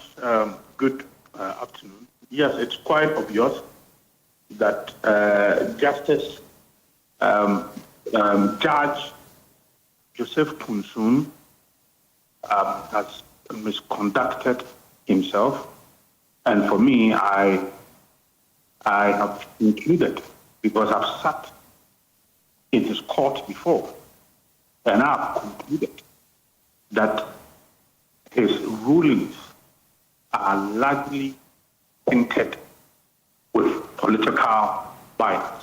Allegations we cannot prove, Henry. No. I said I've sat in his court before. So this is your personal opinion, and as journalists we disassociate ourselves from it. Can you hold on? You've asked me a question, please. This is the view of the New Patriotic Party. It is not a personal opinion. And that is the more reason why we are, in fact, you have heard the General Secretary mention that we are going to petition the Chief Justice. And you are saying that is my personal view. It's not my personal view. It is a view of the New Patriotic Party. We hold this view. I sat in court in the Baba Amando case. Baba Amando was arrested all the way from Sunyani. He was brought to Accra. And then he was granted bail the very same day. Then the following day when he came, they processed him for court. When we went to court, the prosecution never put before the court an application for remand. In fact, the prosecution did not oppose to the bail application which was put before the court by Asante Alexander Afonyo Market and Nana Bafwewa. They did not oppose at all. Just like what happened today in court when Justice Semshai did not oppose to the bail application, we moved. But this Judge Joseph Kunsun, mentioned that if Baba Amando is granted bail, somebody who has been granted bail already by the police, if Baba Amando is granted bail, Baba Amando will interfere with the investigation. In fact, in court, the prosecution had also mentioned that they had concluded their investigations. So which investigation again is he going to interfere in? Yet the judge ruled that Baba Amando should be incarcerated because if he's released, if he's granted bail, he will interfere with investigations. And then we went to the High Court, and High Court overturned his ruling. In the same or similar scenario, Abronya was brought before you. Abronya had already been granted bail by the police, and Abronya was brought before you. And then you go on to say, in court, we heard him very, very, very clearly that if Abronya is released, the tendency for Abronya to go on committing other offenses is very high. And for that matter, Abronya should be remanded until the final determination of the matter. And just when he received massive public passion, for 6 days, he had not released his ruling. For 6 days, he had not released his ruling. He had not released his ruling because we believe that he tempered with the ruling. And indeed, that is so. Because in court, we heard him say that he must be remanded until the final determination of the matter. But then just when he released the certified true copy, that portion was taken out. So we in the New Patriotic Party, we are of the view that most of his rulings are largely entered with politics. And so what do you want the Chief Justice to do? What will be the details of the petition? To remove him from the case. We don't want him to go on with the case. Okay. Because it looks like he had a preconceived, in fact, that is the idea. He has a preconceived idea. Allegedly. I'm telling you, it is not allegedly. That is what we believe. You can continue to say allegedly. I believe so. Because I said, I've witnessed, I've stuck in his courtroom. And for the second time, the High Court again overturned his ruling. Okay, Harry Nanabuache. This is a misdemeanor. So misdemeanor, why would you want to slap the person with a remand when it's just a misdemeanor? Well, he's been granted bail now, and I'm sure you're pleased as a political party. Oh, we have a lot of concern, but that is what we are saying, that look, if you have two of your rulings in just a month, overturned by the High Court, it's troubling, it's worrying. It means there's something wrong with your ruling. It means there's something fundamentally wrong with your rulings. Baba Amando ruling, it was overturned by the High Court. Then you have the Abronya matter today overturned by the High Court. It means fundamentally there is something wrong with your rulings. So we are going to petition the Chief Justice to take this person off the case. Okay, Harry Nanabuache, we appreciate your time. In the studio, I have Rashid Tanko Computer, so I'd like to start with his brief reaction. We just heard from our court correspondent that indeed Abronya DC has been granted bail, but then the New Patriotic Party, they're not pleased with all that has transpired so far, and they plan to even petition the Chief Justice on the conduct of the Circuit Court 9 judge. I'd like to start with your initial reaction as the NDC. Well, let me say good afternoon to you and your cherished viewers across the country. You see, the hypocrisy of MPP is legendary. You know the highest mountain in the world, Everest. Their hypocrisy is equivalent to that. You see why they got 38%? Look, they are likely to get less than 30 in 2028. Well, this is their posture. This is their behavior. What's wrong with when they are speaking, just watch them. Don't be in a hurry. Anytime they are speaking, just watch them and take your time. Take pen and paper. You will get them, you catch them within a second. That's how they are. And I'm surprised the behavior they have adopted in this thing. Yes, misdemeanor. Because you know it's misdemeanor, you make reckless statement. You know, reckless statement led to over 4 million people killed in Rwanda. You know of that issue. Reckless statement. They are pampering that young man. And he's misbehaving left and right. They are happy. In one way, in their own party, he was cautioned twice. Even their own party had to issue a letter distancing themselves from his reckless statement against one of the finance bishops in Ghana, Duncan Williams. You remember that thing? Their own party, the general secretary who held the press conference today and was talking on top of his voice, has a letter written by him, signed, distancing themselves from Abronya with all this. That's how MPP are. I'm happy the whole world is watching them. You see, Interestingly enough, the judiciary, which is the bulwark of our democracy, they have made it, it's now becoming one of their attacking organization in Ghana. That's what they are doing. And interestingly enough, that's why they also go back to get justice again. You see how hypocrites they are? But you've been accused of intimidating them. Who is intimidating them? And using the judiciary. Let me tell you. Are you telling me that these three arms of government all are controlled by the president? Is that what you are telling me? You are telling me that the judiciary is controlled by the executive? If the judiciary is controlled by the executive, do you think we would have lost Suhum election petition? Recently, Pandai petition. You saw me fighting them. They stole the Pandai seat. Allegedly. It's not allegedly. We showed them evidence. The High Court have enough evidence. And today, if they come here, I'll still tell them that you've stolen the Pandai seat. You use technicalities to get yourself and the Supreme Court ruled in your favor. They were chanting and clapping for them. That one, they didn't see anything wrong with them. The best way you can use to describe them are hypocrites. We lost Suhum. They were clapping for them. They are happy. NDC, did you see our General Secretary or National Chairman holding press conference and running down the judiciary for us losing the two seats? We are in power.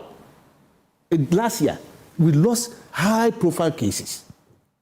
But because we are respecters of the law, the president swore to uphold the tenets of the Constitution and to do justice to all manner of persons. And indeed, I'm happy my brother, Nana Boachi, is my good friend. You see, he said it. At that circuit court, the prosecution did not oppose their building. And today, the same thing.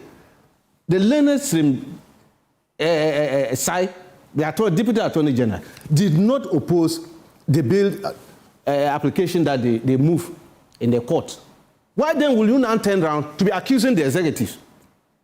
You turn around and you're accusing the NDC of intimidating. Who is intimidating you? Stop being reckless. That's what we are telling. If you are reckless, I'm telling you, in this country, we have, look, all of them, they have families. All of them, those who were there, I know them. I know their families. They have children, they have wives. If this country should turn into flame, where are they going to carry them to? That is one thing. If you are sitting by this thing in front of a mirror or in front of a mic, you should know that I have a wife in the house, I have children in the house. That statement I'm making, if somebody should use that statement to cause mayhem, where am I going to carry them to? But the NDC appears to be back in the judiciary now that you're in power. Oh, it wasn't always like that. I said when you were in opposition, you see, you were part of the individuals also attacking the judiciary. Look, I am saying that we don't speak for the judiciary. That is not our business. Our business is to speak for the executive government. They have made it the attacking point of late to attack the judiciary using the executive. And we are saying that the executive has no business in your arrest. That is not the business of executive. Go about you people. Stop being reckless. There are human beings who are sitting there as judges. You can't insult a judge and then when the security agents pick you up to come in and substantiate what you have said, then you turn around to accusing the executive. What have we got to do with that? Haven't they been criticizing us day in, day out? The whole press conferences run down the president, whole press conferences run down the party, our policies and anything. We say it's politics. They are looking for power. But now they've graduated from that position and now attacking the judiciary. But when they get favorable ruling, they clap for them. I am saying that, look, even under their regime, when the then Minister of National Security admonished the Supreme Court judges that the kind of ruling coming out from their court, they were not happy with it. I'm just saying that you are in this country. They were not even happy. They were given a 9090 anytime cases were brought. Even one of the most interesting rulings that ever happened in this country, when they say your birth certificate cannot be used to identify you as a Ghanaian. We accepted it in this country. Nobody went to bend the sea. That kind of ruling is still in our books. It's still in our books. Under their regime, we had a ruling where their leader went to Supreme Court within 2 hours. All the judges at the Supreme Court were empaneled and gave him favorable ruling. The NDC didn't go to town to run down. I am saying that, yes, we were looking at the kind of ruling that was going on. But we said, no problem. We are coming to that. We'll get to that point. where Ghanaians will rise up and vote massively against you people for this act you are involved.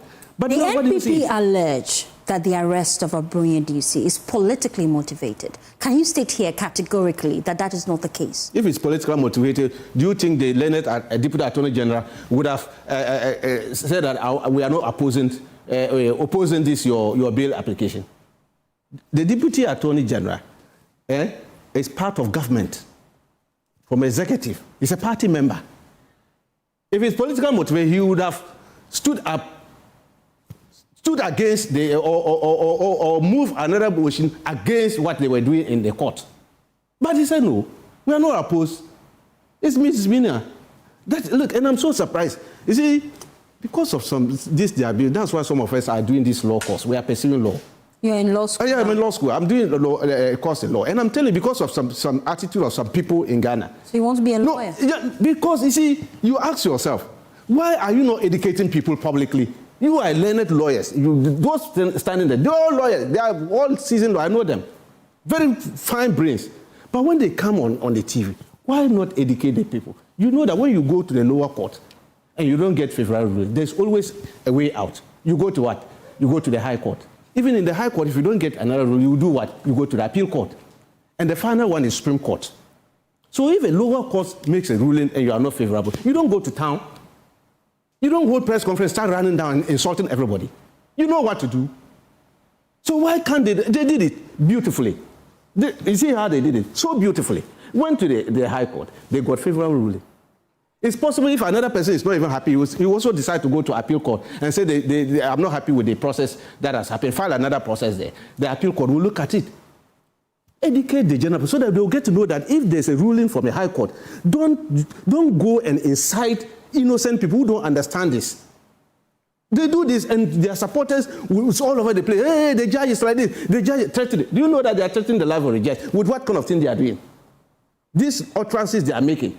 Now the judge cannot move freely. He will start moving freely and they say, you are the judge. You are the one doing this kind of rule, this kind of rule. Why is NPP doing this? Well, Henry is here. Let me ask him the question, why exactly the NPP is doing that based on what you're telling me.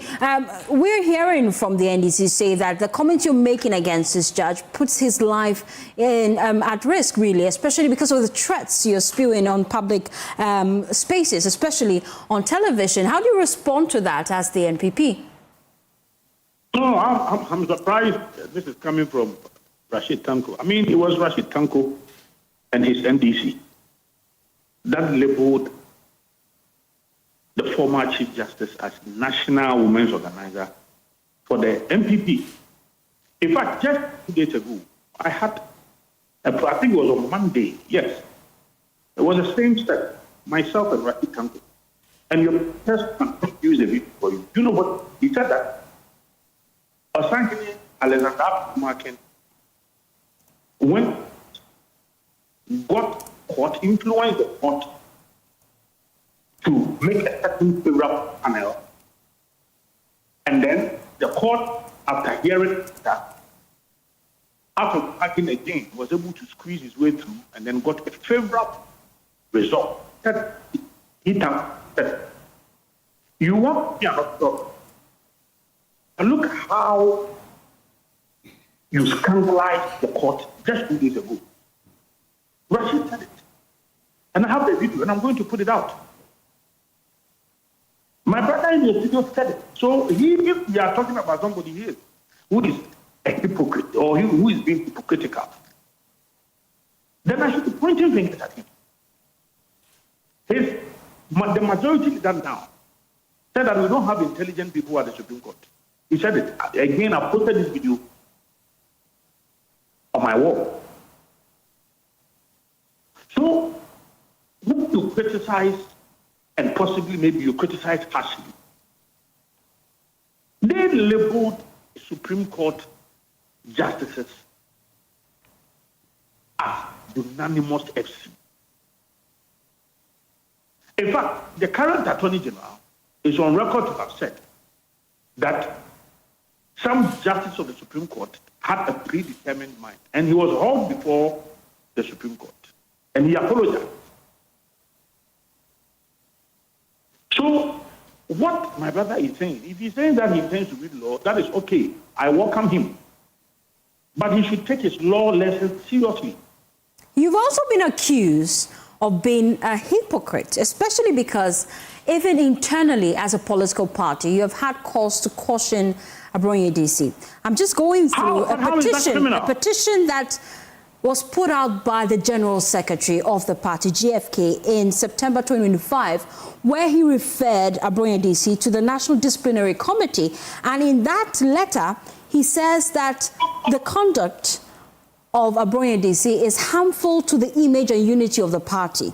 He goes on to state that his conducts amount to defamation, misconduct, and gross indiscipline. Do you admit that internally there's a need to at least caution him on how he goes about his rights? What? He must be arrested. And so what? So if the General Secretary petitioned National Council or the Disciplinary Committee that they should call Abronye to come and answer some few comments or something that he said, how does that, or why should that be the basis for which Abronye should be arrested? Rashid Tanko, I think your analogy is warped.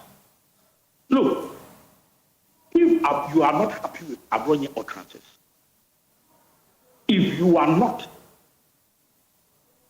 okay with it, it doesn't mean that you should graduate it into a criminal offense. That is exactly what we've been saying, that yes, you don't have to criminalize it. That is the point we are saying. So the fact that you are not happy with somebody's comment does not give you the basis for you to go ahead and arrest the person. If you are not happy, you can go to court. If you have been defamed by Abronye, you can go to court. Because just like what Rashid Tanko said Monday, how can that be a criminal offense? But you see, in that same instance, Rashid Tanko can also be invited by the court for contempt. He can be cited for contempt. Because when you say that somebody influenced the paneling of the judges and the person was able to squeeze a favorable response from the Supreme Court, this is my brother Rashid scandalizing the court. So, if Abronye should say that a certain judge is political and that he is on a mission to achieve the desires of a certain political party, why should that be the basis for his arrest? And why should that even be the basis again for the judge to say that he should be remanded into BNI custody? So people should be able to differentiate between the two. We should not be comparing apples with oranges. Yet, I might not support a certain utterances from somebody. It might be unsavory, it might be harsh, it might be strong. It doesn't mean we have to criminalize it. So if you are not happy with Abronye's comment, what did David Asano say? David Asano said that Dunso is back. He posted that on his social media page. The president's picture with the inscription Dunso is back. And he was picked up by 10 well-built men with sophisticated arms. What did Mohammed Zakor do? What he said was that Madam Vice President rest well. And he was arrested and kept for 3 days. I didn't tell me what did he do. The fact that he posted that he's seen some footages of some judges and some lawyers who were involved in Justice Tokono's matter. Then the following day, 20 armed men went to his house to arrest him. What did Sir Obama say? Because some sophisticated weapons were seen at some Galamsey site. Obama said that, how is it that under the police administration or the current leadership, we are seeing some sophisticated weapons? And just because of that, the young man was arrested by close to about 15 or so men. And again, he was kept for almost about 3 or 4 days or so. TikTok, Facebook. I'm told that a certain young lady has been arrested today because he threatened the life of the president. When Rashid, Sami Gentry, Roger Gentry, they embarked on demonstration. They were singing, "Kunana domaye radie, kunana domaye, kunana domaye radie, kunana domaye." Or say, "Oh mine, God should kill Nana Addo for you, because in your mind, in your view, he is destroying the country." They embarked on demonstrations singing these songs. Nobody arrested them. In fact, there was one journalist, someone who talked of Ahoto FM, who said that if the former president, Nana Addo, would get onto the private jet, then jet should crash and Nana Addo should die. Who arrested him? So where from Henry, let me bounce off some of the questions you're posing to Rashid Tanko Computer. He's with me in the studio. Rashid, it appears you are playing politics, both the NPP and the NDC, with the judiciary, an institution as sacred as the judiciary. When they rule in your favor, you claim that they're doing exceptionally well. When the ruling doesn't pan out the way you anticipate, then you heckle them and rain insults on them. Why are you playing politics with an institution so sacred? This question should have been thrown to my brother, not me. Because we don't have records of where they've ruled against us, and we've gone to town, hold press conferences and run them down. If you have any records like that, play it here. I've given you landmark cases that we lost.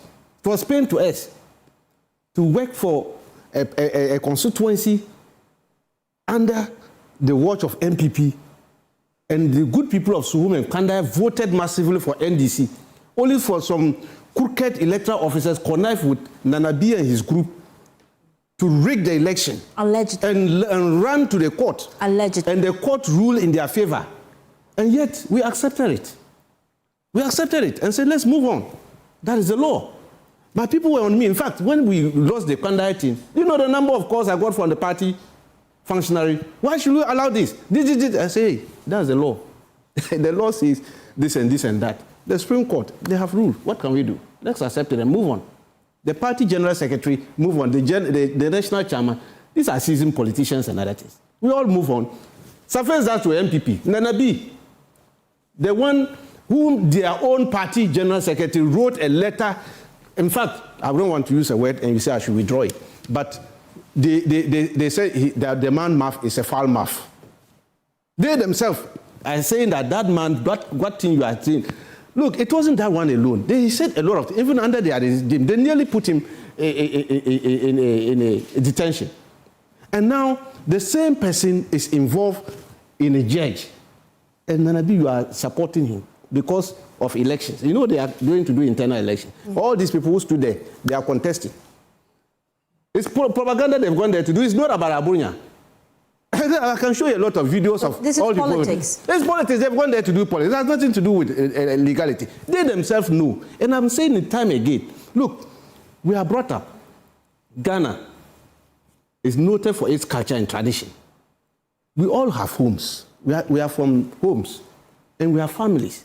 And they train us how to respect elders, leaders, and all that. But what has come of these people of late? Somebody opened their mouth and you ask yourself, was the person read in some market or somewhere? He doesn't resemble a human being. Because the poster doesn't show that he belongs to any culture or tradition. Does he have a chief or a king in his hometown? And he says such a things against leadership. He just mentioned a young lady. And I believe the young lady should be sent to some psychiatric hospital to check. Sometimes people, they have to check. It's happy His Excellency John Dramani Mahama that is going to revamp some of the psychiatric hospitals across the country. Because there are a lot of people, something is wrong with their thinking. A young lady like that, and you issue threat to the president and the family and saying all manner of, I can't repeat what she said. And you say, okay, they shouldn't invite her. They should leave that. Somebody should go to court and invite her. Is that what you are saying? I'm saying that this country will not allow anybody to disturb the peace of this country. Nanabi, this country will be peaceful in the next 30 years so that you can come back, maybe after 30, when we are tired. You see, if you want to rest, we can decide to say, come in again. You're going to be in power for 30 years. Oh, the least we can do is 32 years. In fact, to stabilize the country, we have to. Because with what is going on now, how can you allow a group like this to come back to power again? With this behavior, Because Ghanaians are saying, why are you warlords? They're not becoming warlords. You see that? They are threatening everybody. They are issuing threat. We will burn this country. We will turn another president said, if they arrest any MPP man, he will go and burn NDC headquarters. In fact, we are just waiting for him. You should just come there. Come there. The office is open-ended. I'll show you. It's at Abraka. After traffic light, our office is there. Come there. We don't want any security man to come and protect we are waiting for them. Why are you doing this to Ghana? Is it because you got 38%, the country must burn? You rigged the election in 2020, we didn't burn the country. No, it's true, it's a fact. Why is it that the electoral commissioner ran away from being cross-examined? If it's alleged, it should have been in the docket. So that we cross-examine her for ECC. Because of what they did, that's why they got 38 in 2024, and they are going to go down again. So we are saying that this one, both political party, NDC, MPP, we need peace in this country. Are you willing to give peace a chance? Oh. Let me bring in Harry Nanawacha. Ask my brother Nana. Are you willing to give peace a chance? They are the people Why are you creating politics? impression that there's tension. There's no tension in this country. Why I heard some statement that saying there's no tension in this judiciary. country. I'd like to get your thoughts on that, Henry. As the NPP, why are you playing politics with the judiciary? No, we are not playing politics with the judiciary, not at all. You see, that is why we have been very careful with our choice of words. We said some judges.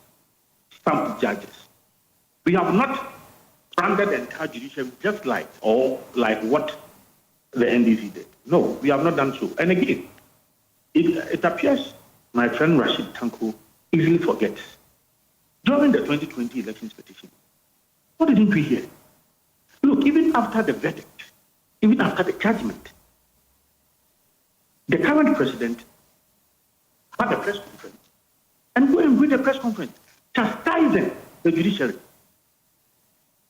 In fact, that was when they labeled them as unanimous FC. So I'm surprised. He is sitting in your studio saying that they have never harshly criticized or they have never gone beyond their limits when it comes to the judiciary. I'm surprised. In fact, they are the number one culprits. Don't forget that your former chairman, who is deceased, they said that there are so many ways to kill a cat. In fact, the old people, the Munti 3, they threatened the lives of the judges. They said they were going to kill the judges. Have you forgotten? And indeed, in your own history, what you have as in your DNA, you were the tradition that killed judges. Have you forgotten? Allegedly. Oh, but what are you talking about? We know of the PNDC era where the 3 judges were killed. And that is why every year they are being celebrated, they are being remembered.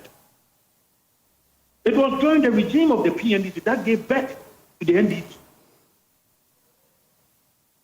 So for them, they have always brutally be on the necks of the judges. But Henry, I want to try and get a commitment from both the NDC and the NPP on the show today. Within the past decade, both the NPP and the NDC have criticized the judiciary at one point or the other. Can you at least commit to moving forward, ensuring you stay away from criticizing the judiciary publicly, at least, when you disapprove of how the case pans out? Is it something the NPP is open to? You see, I keep saying that we need to draw that line very well. I am all for criticizing the judiciary, but I cannot accept the fact that if you criticize the judiciary, then it means your comment must be criminalized. No. You must be caged. No. I just cited examples of how people said that they wish President Akufo-Addo dead, and they were not arrested.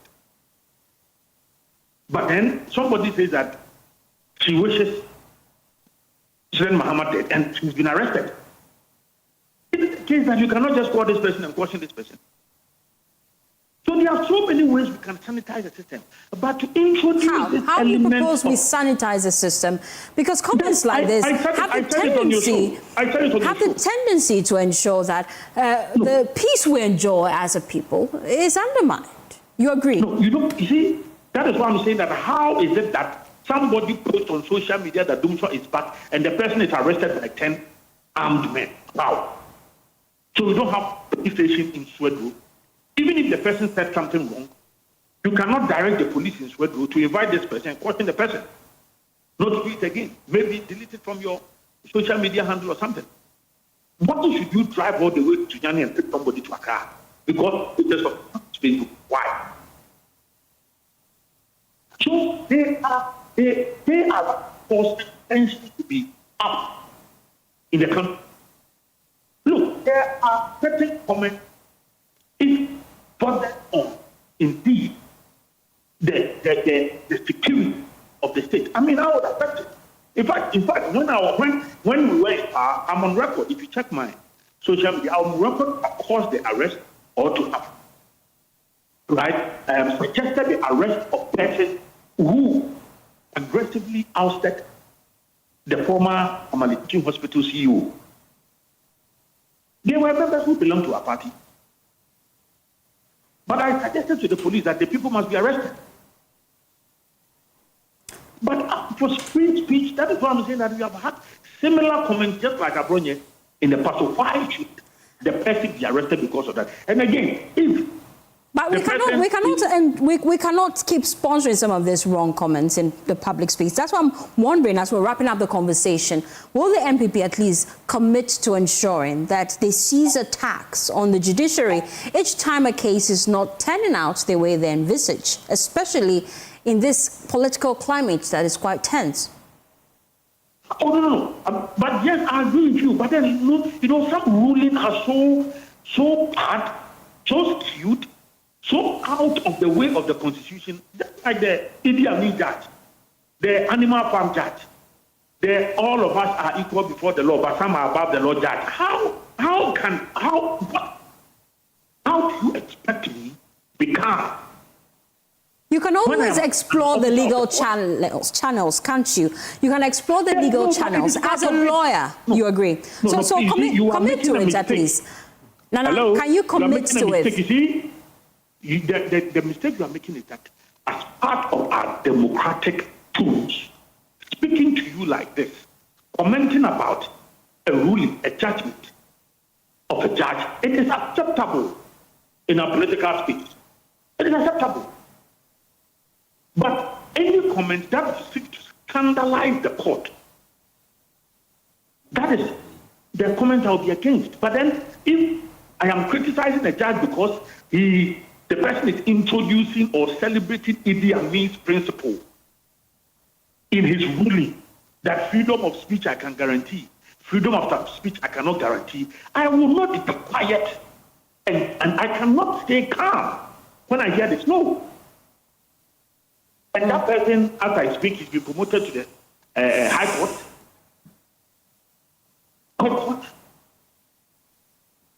So we need to draw the line well. So you're not going to commit to it, is that the case? No, I commit myself to it. What I'm trying to say is that, yes, fair comment, you can criticize, but you cannot scandalize. Okay. But the fact is that if I criticize, it doesn't mean that I'm attacking the court. Okay. Thank you, Henry. Let me wrap up with Rashid Tanko Computer in the studio. Would you at least commit to ensuring that you do not scandalize, criticize the judiciary when cases don't pan out the way you envisage? The question is, the NDC would... The question is for Nadabi, not NDC. Because no, but then I wanted commitment from both parties. What can I commit to something that I'm not involved in?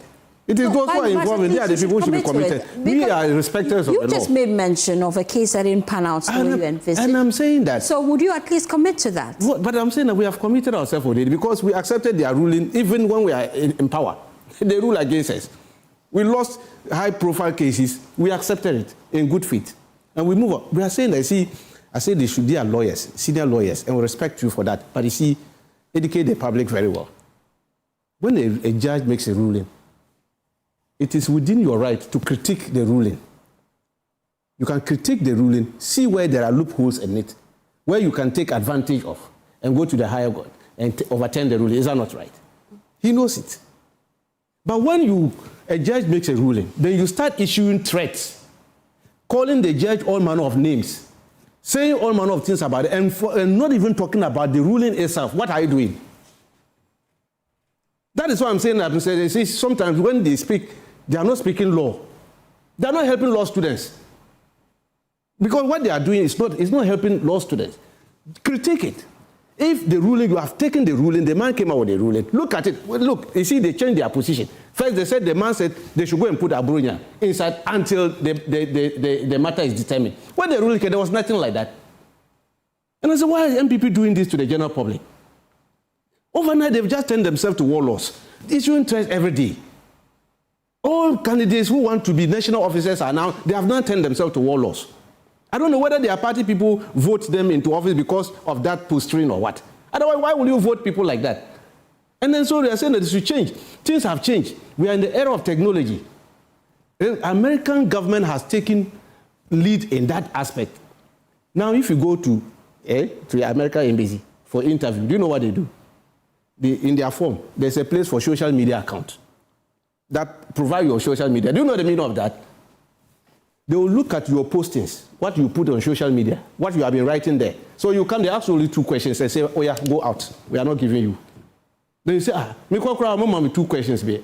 You say 2 questions, go and check what you have been writing. All your history is there. And that is why Ghana government we have, and I'm saying that the security agents must also adopt that policy. Then we begin to know people, we can profile people very well by the kind of thing they put on social media and other things. That will tell you, mirror who you are. Because their party, they themselves are not even happy with certain comments coming from the leadership of their party. They themselves, the current national executive, they are aware that some of their officers are too reckless. And they have caused to issue letters warning them and directing them to go and face disciplinary committees. Now they have graduated because they have sharpened their mouth. They've graduated. You know that go and see their committees. All these people are members of the committees. His Excellency Dr. Mahmoud Baumia has put up all these people that we are talking. They themselves they are now committee members of the MPP. That it should event in the next 30 years. You bring them to power. These are the people who are going to govern this country. So who will vote people like that? So they are not even making their party attractive to the general public. And I'm saying that, look, I am happy with the security agents. They are doing a fantastic job. They are monitoring them. If they don't know, I'm telling them.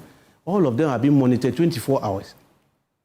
In fact, we have extended the 24-hour economy to them, to some of them, so that because we have families, all of them, if they don't respect their family, their wife and children, we will take care of them. We will take care of their families and children for them because it appears some of them have visas. They can run away and leave their family. Okay. Should anything happen, we are not going to allow this to happen in Ghana. Ghana, we have what we call Famanyami. We all agree to that and say, look, let's move on. Let's see how best we build a culture that mirror our own tradition. And that we must respect leadership. If they do something, I'm saying that we've lost cases, so painful. Okay. Especially this Pandai thing. It was so painful. Okay. But we accepted it. Why can't they? They did it beautifully. Today, they got favorable ruling. The gentleman is out. He has his freedom. Okay. They used the court. They didn't use the street. They didn't use press conferences. They used the court. The same court system to get him out. Nana B, so we are begging you people, always use the court. Stop being telling your people to be reckless and being lawless. Rashid Tako, we appreciate your time here on The Pulse. He is Deputy Director for Elections and IT for the NDC. I also engaged Henry Nana Boachi, National Organizer for the NPP. Away from that, there is a major victory for Dr. Papa Kwesi Ndum and GN Savings and Loans as the Court of Appeal ordered the Bank of Ghana to restore the company's operating license. The license was revoked in 2019 during the banking sector cleanup exercise, after which a receiver was appointed to take over operations. Since then, Group Ndum has consistently challenged the decision, insisting the company was treated unfairly. Speaking after today's court hearing, Chairman of Group Ndum, Dr. Papa Kwesi Ndum, welcomed the ruling, describing it as a significant step after years of legal battle with the regulator. It's been a difficult, very, very difficult 7 years. We want to thank family, we want to thank all of our employees. We've had some very, very, very loyal, hardworking employees who have stood with us all these years. And definitely we give thanks to the Almighty for keeping us healthy enough to be where we are. Because this has been a very, very tough, very difficult time that we have gone through. It's just unimaginable. There's a lot to say, but not today. at the appropriate time, we will hold a press conference to go through what we have experienced and the difficulties moving forward. What I want to say also is that we are in a very good political environment. That environment has brought about a wind of change.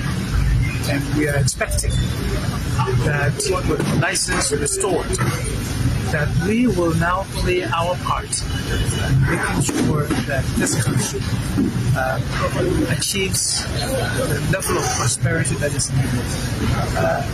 There are just too many difficulties. Some people have died. Some have lost their jobs. Assets have been destroyed. Many things will not get back. But what we promise is that we will restore this company, we will restore our business, and we will make certain that our second coming is even better than the first one. So, thank you.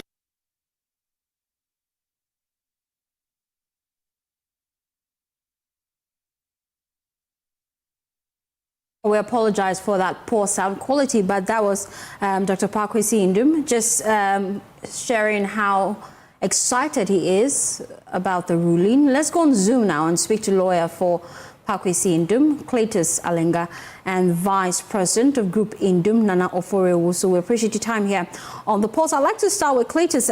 What transpired in court, really? Good afternoon, and good afternoon to the listeners. So yes, the court delivered its judgment today. In essence, what the court said was that the High Court got it wrong. And so the court has set aside the decision of the High Court, which in essence said that the Pakwesi Ndum didn't have a case. That decision has been set aside.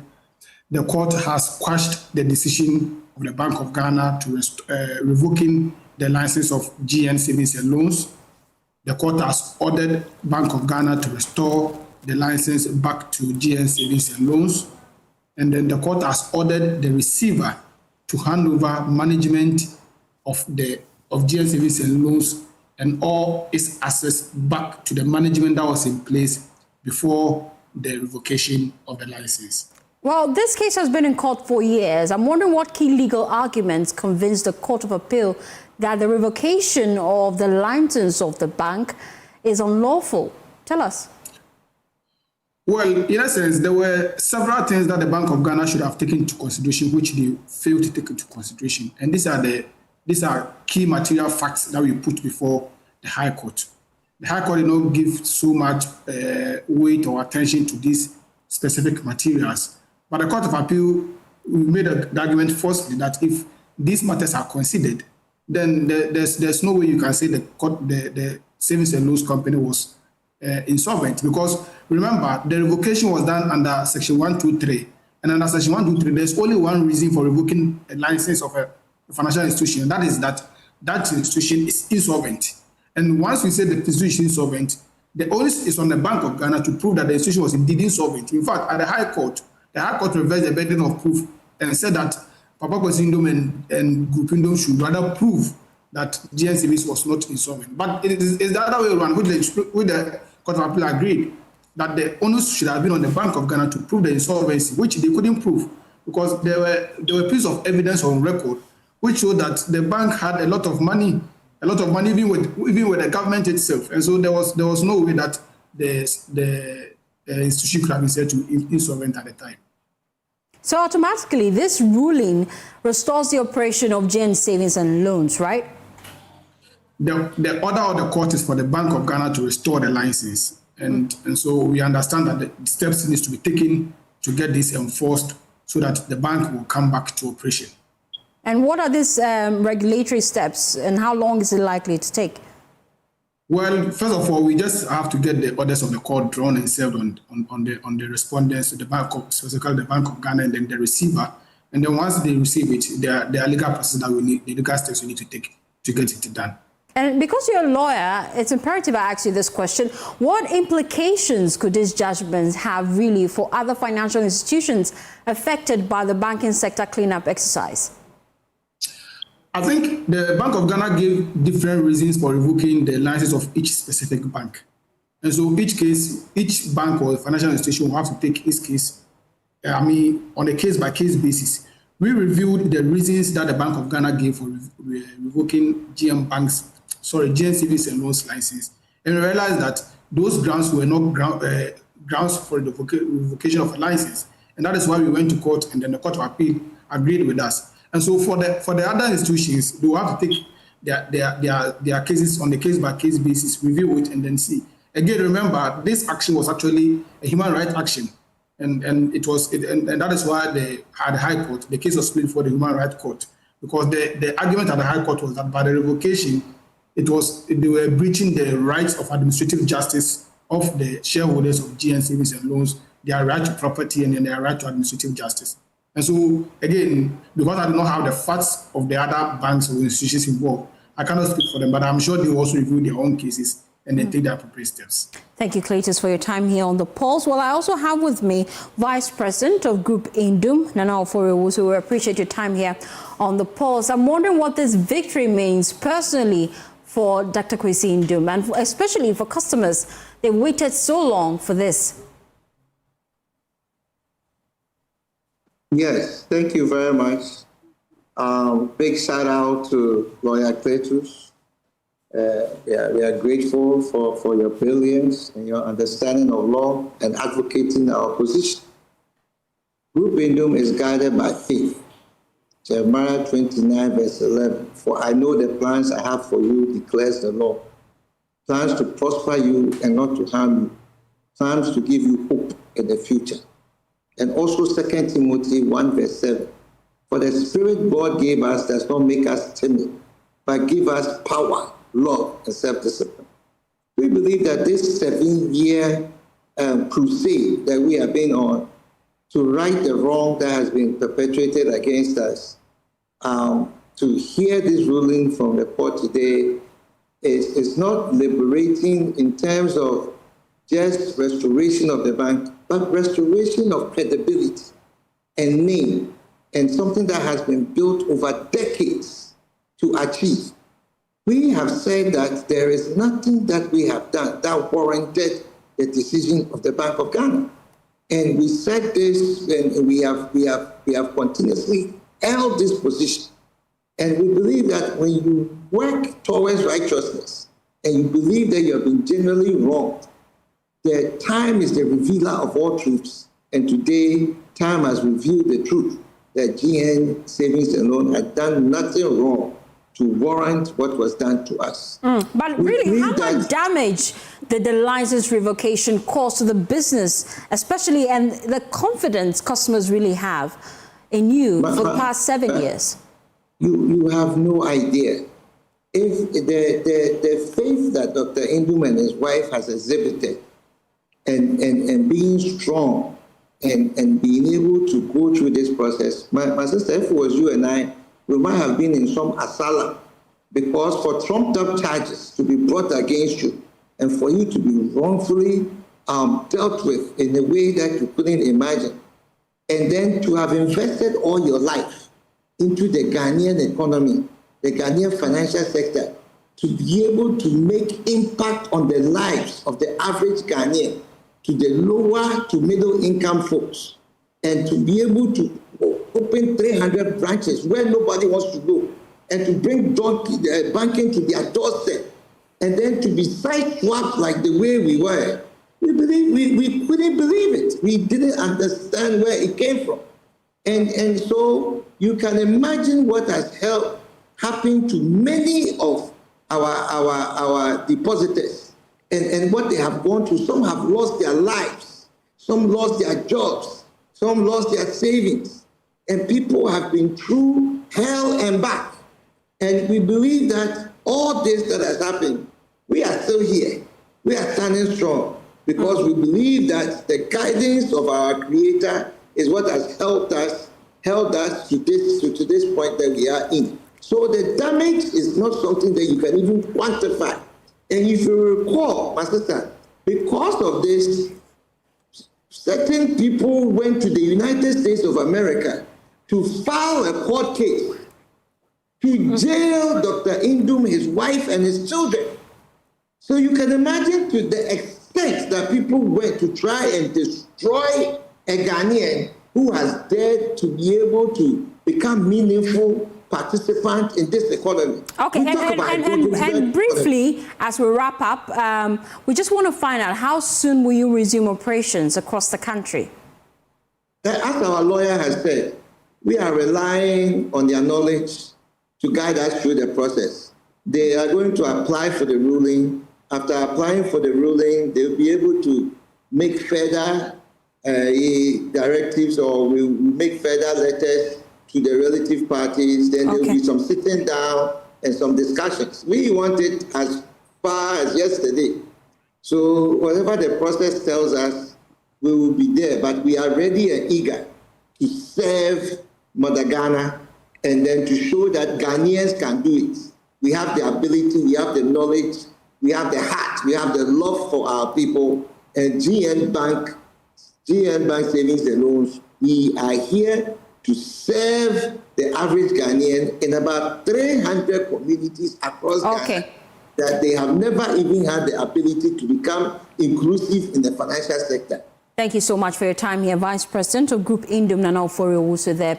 Now, let's shift our attention to some outstanding change makers honored at the 2026 Journeys Impact Makers Award for their transformative work in girl child development, youth empowerment, and health. They join me right now via Zoom. In girl child development category, Alberta Aite. She was recognized for her impactful work in empowering and supporting young girls through advocacy and development initiatives aimed at improving opportunities and welfare for the girls. Also honored was Josiah Spiogabra, General Secretary of Cape Coast Youth Development Association, for his contribution to empowerment and community development through initiatives focused on leadership, engagement, and opportunities for young people in Cape Coast and beyond.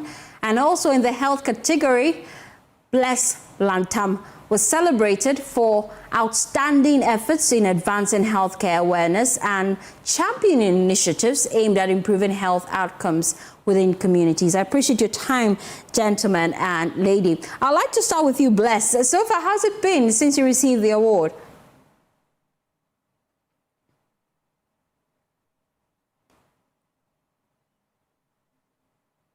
Do I have Bless Lantam with me? You have to unmute, Bless, for me to hear you clearly. Okay, while we wait for Bless to unmute his microphone, let's see if we can engage other impact makers and find out their thoughts. Just immediately after they received the award scheme, what inspired them to do that, and also look at their plans moving forward. I'm told I have clear connection now to Bless, but I also have Josiah Spiogabra. So I'll also move to Josiah at this point in time while we wait for Bless as well. Josiah, you must be excited after receiving the award, but I'm wondering what actually influenced you to embark on this journey for your members of your community.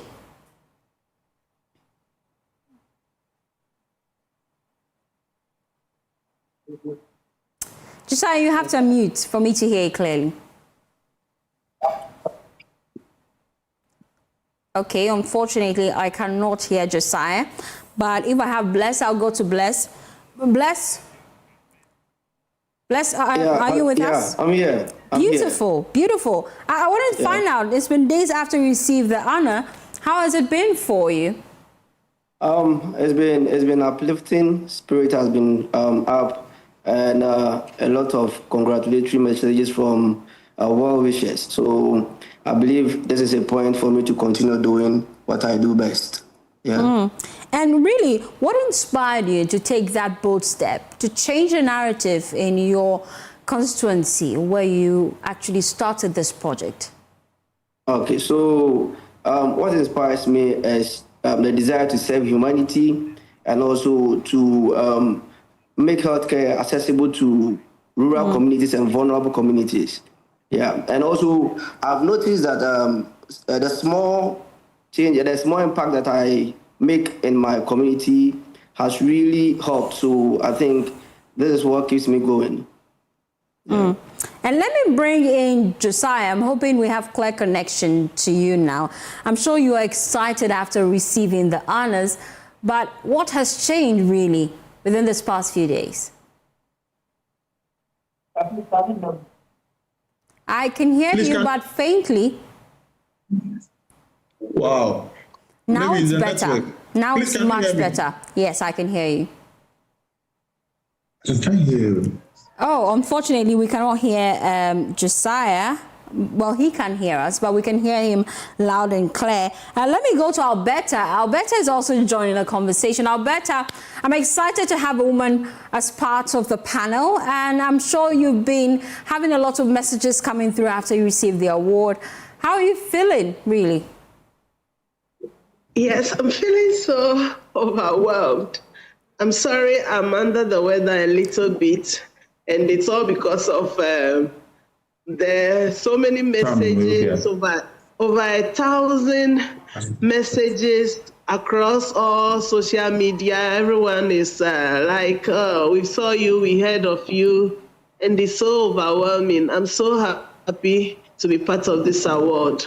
And as we look at the great work you have done so far, looking at the exposure you're now receiving with the Impact Makers Awards, what should we expect from you in the coming days? So in the coming days, we are going to continue with what we have been doing. We've been doing a lot so far. We empower young girls. We empower them to stand on their own. So we have initiatives like the Go Girls initiative, where we gather the girls, we talk to them, we bring professionals to them. They have to meet one-on-one so that they can express their feelings, they can learn from them, they can mentor them. We have the Go Green GH initiative, whereby we ask the girl, we task the girls to take up climate change initiatives and then embark on them. They write proposals on them, reach out to communities, reach out to people to help them so that they'll be able to embark on their projects. So we empower these girls, and the girls are able to do it on their own, try to solve problems in their communities. We also have the Girls Summit, where we go on a day's program. We organize a day's program for over 800 girls who gather, and then we just want to expose that, most of the girls that we handle are from the rural community, and most of the times these kind of summit conferences happen only in the big towns, and they are not exposed to these things. So we give them the opportunity to also feel what is going on. Okay. Then they meet up with big people, mentors like you yourself. We have had a lot of mentors, some from even your station, some from other professional bodies. They come and then they mentor the girls, where the girls feel like they meet the people they have been seeing on TV, they've been hearing. Oh, I've lost Alberta. So sad. But I'm looking forward to the projects she will be embarking on, Alberta. And of course, we will be providing all the support you need here at Joy News. Once you start, come here. We'll be here to ensure we give you the support physically, emotionally, and financially. Of course, we're Joy. Well, as we wrap up the conversation, let me find out if Josiah is with us. Josiah, you must be excited. Let me just zoom into some of the projects we should expect from you in coming days. We can hear you loud and clear. Okay, so thank you so much, Joy News, for this opportunity. We've been inspired, and we're really happy for the recognition. This is a nationwide recognition, and it goes beyond the fact that we are just in Cape Coast and we are being recognized at the top for this impact that we are doing. It's been very phenomenal, and this celebration goes not to only me. I'm just the General Secretary, and it's the entire Cape Coast Youth Development Association that won the award. And over the past years, we've been organizing youth colloquiums, youth empowerment programs, education initiatives. And this September, we are having some of them. And this award has given us opportunity to serve the people in our community and Mother Ghana. We believe the youth are the next generation, and when we are empowered them, educate them, give them the right mentorship, they become a catalyst for positive change in our society. So we thank Multimedia for this opportunity. And we have to go. Thank you so much for your time here on The Pulse. We're looking forward to your projects and your initiatives. Once you start, please come here and we'll give you all the publicity you need. My name is Fostina Sarfo. That's how I wrap up The Pulse. For more news, please log on to myjoyonline.com. Have a pleasant afternoon.